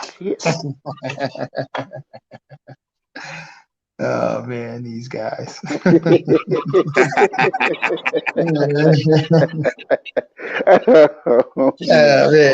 Why's DB pick Pena when the fight come up? He already leaning that way. He don't like Nunez. Yeah, that's a fact. No, Yeah, I don't like. he's saying a girl that's done walk through everybody in the division except one girl ducking a fight. Like, how can you duck a fight with a girl who's 2-2 in her last 4 fights? How can you duck a fight? Nunez is goddamn fury to him. So let me ask you a question. Let me ask. So wait, let Go me ahead, ask both of DB. y'all I'm this listening. question. Let me ask y'all this question real quick. Does Keith Thurman have credentials? Like, is he a good fighter? Yeah, He's got mostly knockouts, right? yeah. And he's got what, like 2 losses on his record? 2 losses? One. 1 loss, right? And he Yeah, lost a split decision, correct? yeah. He lost a split decision to whoa. And he lost a split decision to what some people call one of the pound for pound best fighters, right? In Manny Pacquiao. Is that correct? Correct. Okay, cool. Keith Thurman says somebody washing dishes and blowing their nose at the same time. It's not me. Oh, Okay. my bad. No worries. So Keith Thurman's got 1 loss, KOs for life, got an O, ain't afraid to let it go. 2-time Don't duck me, champion. Todd. 2-time champion. Tell guys don't duck him. Has Keith Thurman ducked the fight before? Hell yeah. DJ, has Keith Thurman ducked the fight? I see the point you're trying to make, but yeah, go ahead. No, I'm just like, hey, listen, I'm just a normal Go Joe, ahead, because I'm regular gonna Joe counter Schmo. that. Go ahead. I'm gonna counter that. Yeah, he ducked the fight. He ducked Errol Spence. Not just Errol Spence, he also ducked Terrence Crawford. Yeah. He also ducked a rematch with Sean Porter. Yeah. Okay, So go ahead. and now he's ducking Boots Ennis because he's not going to accept that fight He ain't either. even gonna say nothing back. Absolutely not. He's Right? not even gonna say anything back. Right. And let's not forget when Kell Brook wanted to fight, he didn't want to fight Kell Brook either. So, sometimes people go, well, but how could that person duck a fight when they got these credentials? Well, Keith Thurman's got those same kind of credentials, and you clearly see that he's ducking fights. I mean, I can name 10 fighters right off the top that's doing that, but I just wanted to give you somebody who, basically undefeated. He got 1 loss by split decision to a so-called legend. So, yeah, but yeah, go ahead. I'm gonna put it on mute so y'all can. Okay, let me tell you why that's different. Is Juliana Pena an undefeated young prospect? No, she's not. Had Errol Spence lost to a Sean Porter or a Danny Garcia or anybody when he was coming up and then calling for a Keith Thurman fight, I think Keith would be well within his rights to tell him, no, go get some wins, then come fight me. I don't think Amanda Nunes is out of bounds by telling Juliana Pena, you lost to girls I beat twice. Go get some wins, and then I'll give you a fight. So that's not ducking to me. You losing the girls who I dominated. Go string some wins together, then I'll give you this fight. It's like when you used to play Mortal Kombat. You can't go from fighting the bottom rung fighters, then all of a sudden you win 1 fight, and then all of a sudden you go all the way up to Shang Tsung or Goro or what was his name, Shao Kahn. That's not how it works. No, you got to work your way up. You can't lose, and then by losing you shoot up the ladder. You win 1 fight, then all of a sudden you shoot up the ladder. That's not how it works. String some wins together. Huh? Who else is there for Amanda right now? That's the point I was making with DB earlier. That's the reason why Juliana Pena's getting this fight. It ain't because she just some dog and she's been on this spectacular she's the win only streak. one there. Why would you even make that comment to her? I see DB's point on that. If she's the only one there, if she's who's left, and she's a top tier fighter, no matter if she has losses or not, if she's who's left, that's who you fight. Yeah, that's the only reason she's getting the fight, because she's the only one left. It ain't because she's head and shoulders the #1 contender. Yeah. And then only reason you calling me out because you're the only girl I had stopped yet. That's the only reason she's getting this fight. Where does Nunez go next after this if she does destroy her? Honestly, I could. Well, there's some more girls in that weight class that probably have to string together some more wins. A girl like Ketlin Vieira, who's ranked in the top 5. Then you got a girl named Aspen Ladd, who's also ranked in the top 5. Has decent striking, really good. Both of them have decent striking and really good grappling. But other than that, other than those two girls, Juliana Pena is next because she's the only one who Amanda Nunes had stopped yet. And those Maybe a two Holly girls have to string Holm together some rematch. wins. Maybe a Holly Holm rematch. Holly Holm has to. I mean, see, she's beaten everybody, so only thing she has left is to knock out a Juliana Pena or wait for a Holly Holm rematch or a third fight with Valentina Shevchenko, which has been mentioned before. So the So reason why I she, said that, DJ, is because I wonder what she tell the people that you're naming right now. Would she tell them the same thing that she told Pena? Are they would bigger she tell them the names? same thing she told Pena? They big Probably, paydays. Would she tell them that because they're bigger paydays? probably. She wanted that Cyborg rematch. Cyborg didn't want the rematch That's what I'm saying. She wants a Cyborg rematch, but she's not telling Cyborg to go and get some more wins. She like, come because on. Cyborg was a long-time champion and not 2-2 in her last 4 fights, and Man. only has 4 fights in the past 5 years. Huh. Cyborg was a God long-time damn. champion who took a Wait a minute. loss. Hold on. The Pena girl only got 4 fights in the last 5 years. Yeah, but she had, Oh. like I said, she had some injuries and she also had a baby. Oh. But yeah, she's only fought 4 times since 2016, and she's lost 2 of those fights. And she And doesn't have a again, real big. She two doesn't of the have a girls real who big beat her in following. Valentina Shevchenko and Jermaine Deirandami, Amanda Nunes beat them twice. Hmm. Well, I guess my questions were answered. DB. Yeah, there was some questions in the chat. Let's see. Oh man, what happened, man? Let's see. It is. Let's see. Reggie said. Man, I just saw it. Hold on. Reggie said something. Oh, he said whatever happened to Larkin. Shout out to Lorenzo Larkin, by the way, too. He from the soil. He from down here too. I know he was fighting in Ryzen. I don't know, maybe like a year and a half, 2 years ago, right before the pandemic started, I believe. He had a win. I think he won 2 or 3 fights in a row. And yeah, I think the pandemic hit, and so I don't think Ryzen was doing anything. And so I don't know. Yeah, he was, he won. He was looking good, and he was healthy at the time. So yeah, that's a good question though. I gotta check. And I gotta start following people on Instagram or something, because I don't really follow nobody. So I just look at stuff because I don't be liking a whole bunch of stuff coming through my timeline. Like I follow probably, I don't know, like 20 people. So Oh, DB, Tracy yeah, Cortez is fighting this weekend. yeah. I have a few more things on it. Yeah. Let's see. Hustler Slam said, question for the panel: what's the worst MMA match decision when you have seen? Oh, easy one for me. Um, George St. Pierre fought against Johnny Hendricks, and Johnny Oh, Hendricks sweet Jesus. beat George St. Pierre from pillar to post. Had him look like he hit him with a sledgehammer in his face a few That's the times. one that everybody got in there. Yeah, and Yeah, that was bad. That was bad. I mean, Johnny Hendricks, Johnny Big Rig Hendricks at the time, steroids or not, he beat the brakes off George St. Pierre. It didn't look like Johnny Hendricks. He walked out the fight looking like he walked in. You know what I'm saying? And George St. Pierre's face, just go Google it after that fight.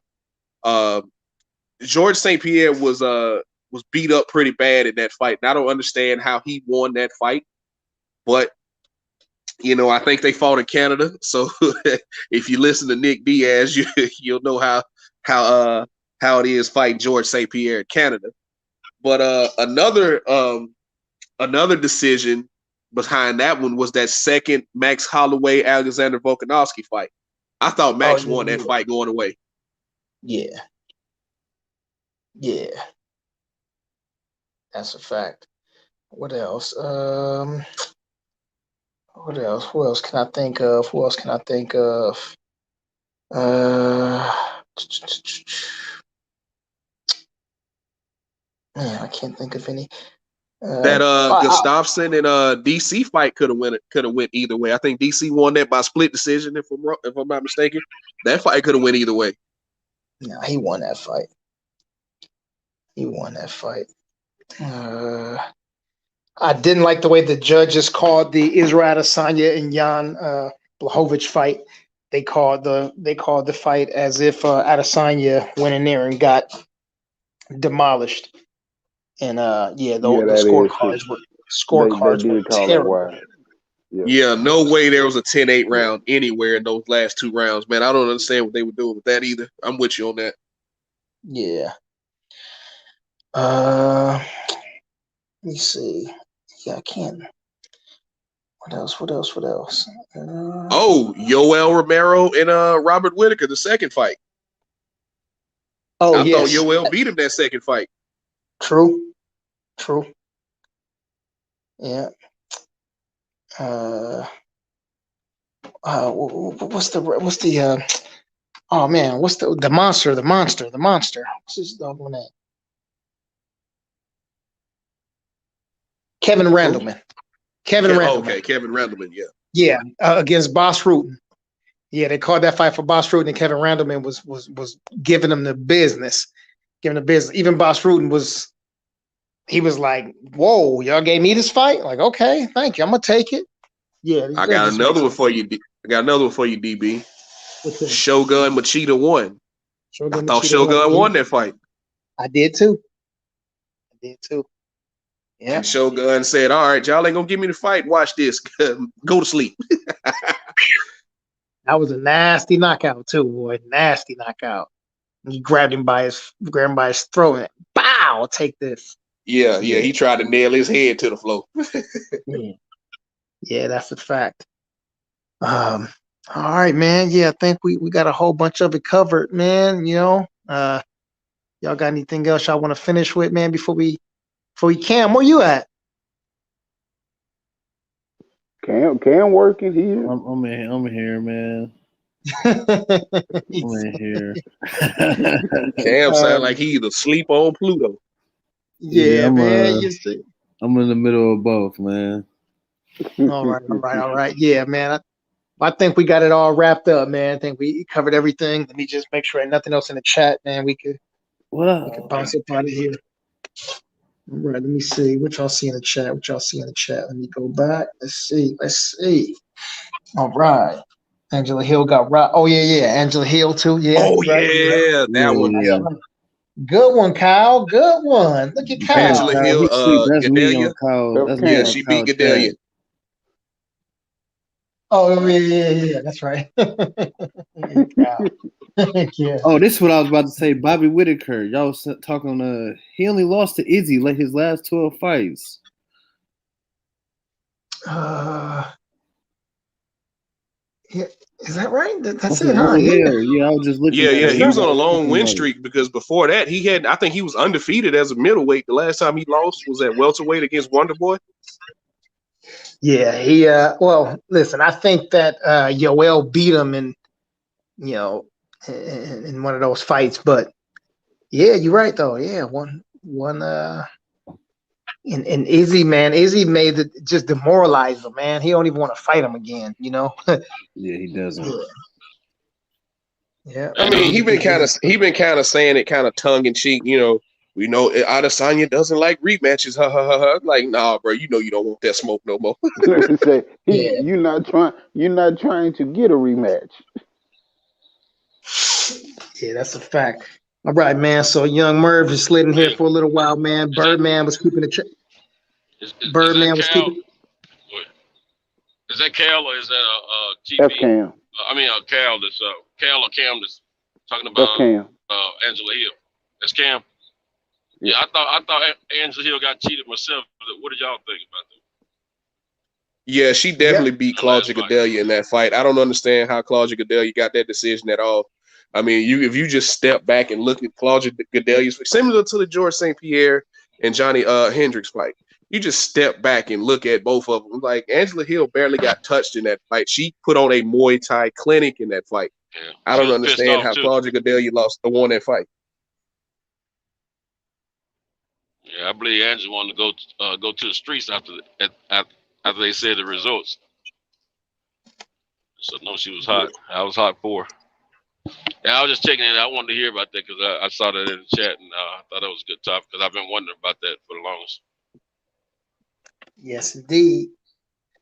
All right, man. Yeah, let's get Cam out of here, man. So let me see. Like I said, man, we got my brother boxing conversations with Reggie Owens in there. We had Young Merv the Cut Man come slide through, man, for some morning some morning Joe. Had Birdman, man. Thanks to Birdman, he kept the chat live all evening. Him, man, Tino the Great. Salute to y'all, brothers. Hustler Slim, Mr. Tennessee himself, and who else? We had somebody else in there too. I'm missing a name. Somebody else was in there, but yeah. Anyway, salute and shout out to those brothers, man.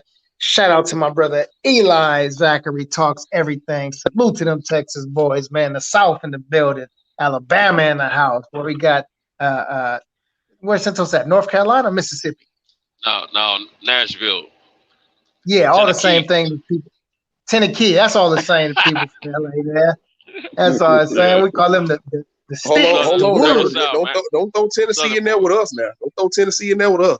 Oh, come on, DJ. No, y'all don't play no football. Y'all don't play no football up there, see. Oh man, Oh, yeah, that's low Shots blow. fired. y'all beat us, That's low but we blow. play. Y'all might beat us, but we play. I know where you're going with it. They know y'all we been play football football in for Texas. almost a century. But yeah, we play football in Tennessee for sure. You know. Yeah. Hey. Oh, wait, I just thought about something right now. Look, yeah, Hustler Slam. Look, football. Hustler Slam said Tennessee good without you. Football team. Tennessee what? What Hustler Slam Tennessee say? good without you. Yeah, that's Mr. Tennessee himself. That's the OG Mr. Tennessee. So yeah. Birdman I said think War he out of Eagle. Memphis, ain't he? Hustler Slam out of Memphis. You a Memphis Hustler? Hell, Memphis just north. Memphis ain't nothing but North Mississippi.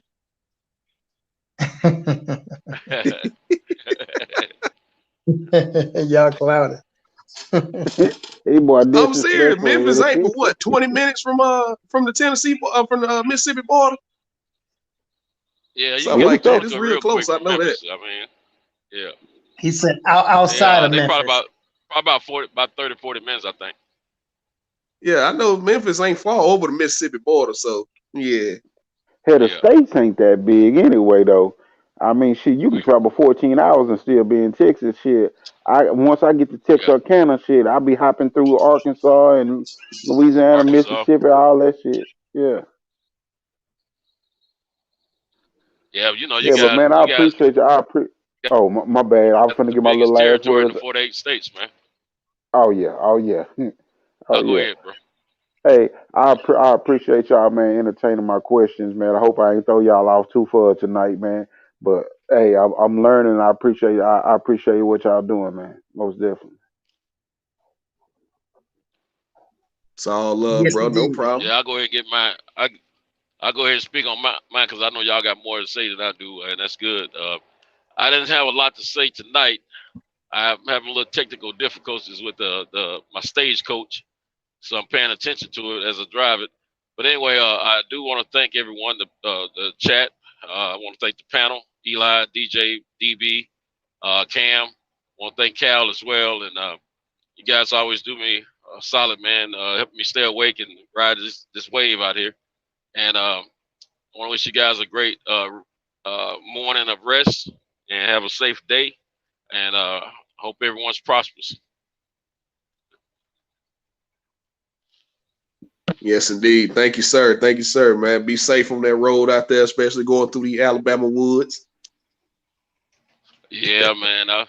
I just didn't want to break down here because, you know, Y'all ain't gonna do me right down here. I gotta make me pay the cost to be the.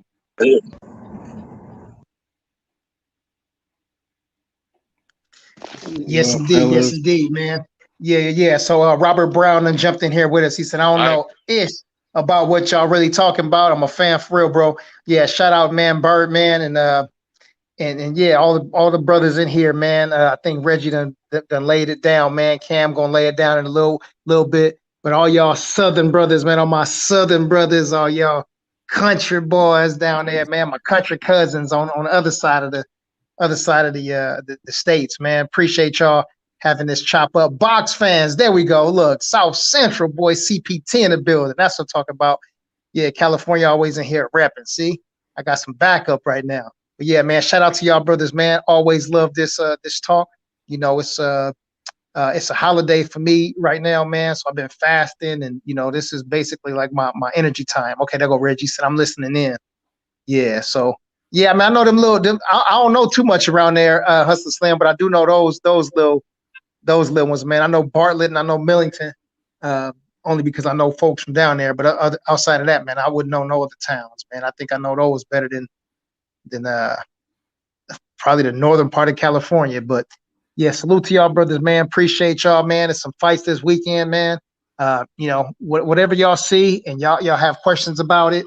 I think I want to next week. I probably want to talk about, you know, obviously recapping some of these fights, but start talking about some submission holds. I was thinking about that. Talk about some submissions, and for sure this week I'm gonna film. I'm gonna probably do maybe 1 or 2 videos in the gym. So, and I guess I'll post it to YouTube and maybe add something to the IG or whatever. But yeah, I just wanted to make sure that everybody was in, man. We're doing all of our COVID protocols and making sure that, you know, people and parents are masked up and make sure that people are staying away.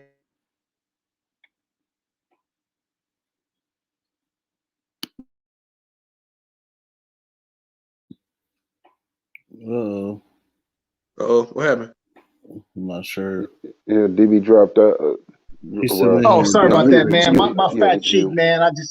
My fat cheek hit the mute button, man. I apologize. But anyway, man, that's my piece right there. But man, Cam, thanks for staying up, man, and Yeah, man. facilitating this whole thing, man. We appreciate you, bro.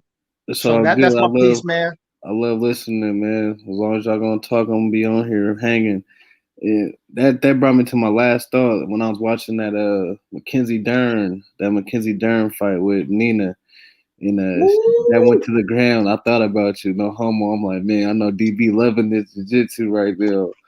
So Bro, it's changing my Beautiful, eyes ain't to it? what I'm seeing when I'm Ain't it watching. beautiful? I'm loving it. bro, let me tell you something. So I'm watching it with my friend. You know what I'm Yes, saying? sir. And you know, as we getting ready for the fight and everything, you know, she's sitting quiet and she's setting up my, you know, taking my plate away and all of that, because you know I want the table to be clean, because I want to jump around and bang on the table and everything. But you know, she was like, she was like, you ready? Your girlfriend finna have her walk out. I'm like, yeah, I'm ready. And I told y'all, you know, and I don't like saying that I told you stuff, but a fight like that, that's what I wanted. Not necessarily what I predicted, but I figured it would happen first or second round, like I said. But man, you have no idea, Cam. I was going crazy over here. Yeah, That was my highlight for the day. Yeah. Yes, sir. Well, I'll catch y'all tomorrow. I'm gonna go ahead and play this song for my boy. Let me go ahead and find this thing. Yeah. Where's that? Okay, here we go. Holla at y'all later, man. All right, man. Peace, everybody, man. Yeah, love. At the roots, he let the beats build, bitch, and we never switch. Even if I'm rich, I'll be broke like I'm Mitch. Niggas talking down, but that's headed in the wrong direction. But I knock that shit out like the boxing section. Cause they can't touch what they can't see. All I gotta do is be the same me. All I gotta do is keep it cheap. Always be the same me. While I'm solid, boy, they can't change me. No. All right, y'all. Mañana. Peace.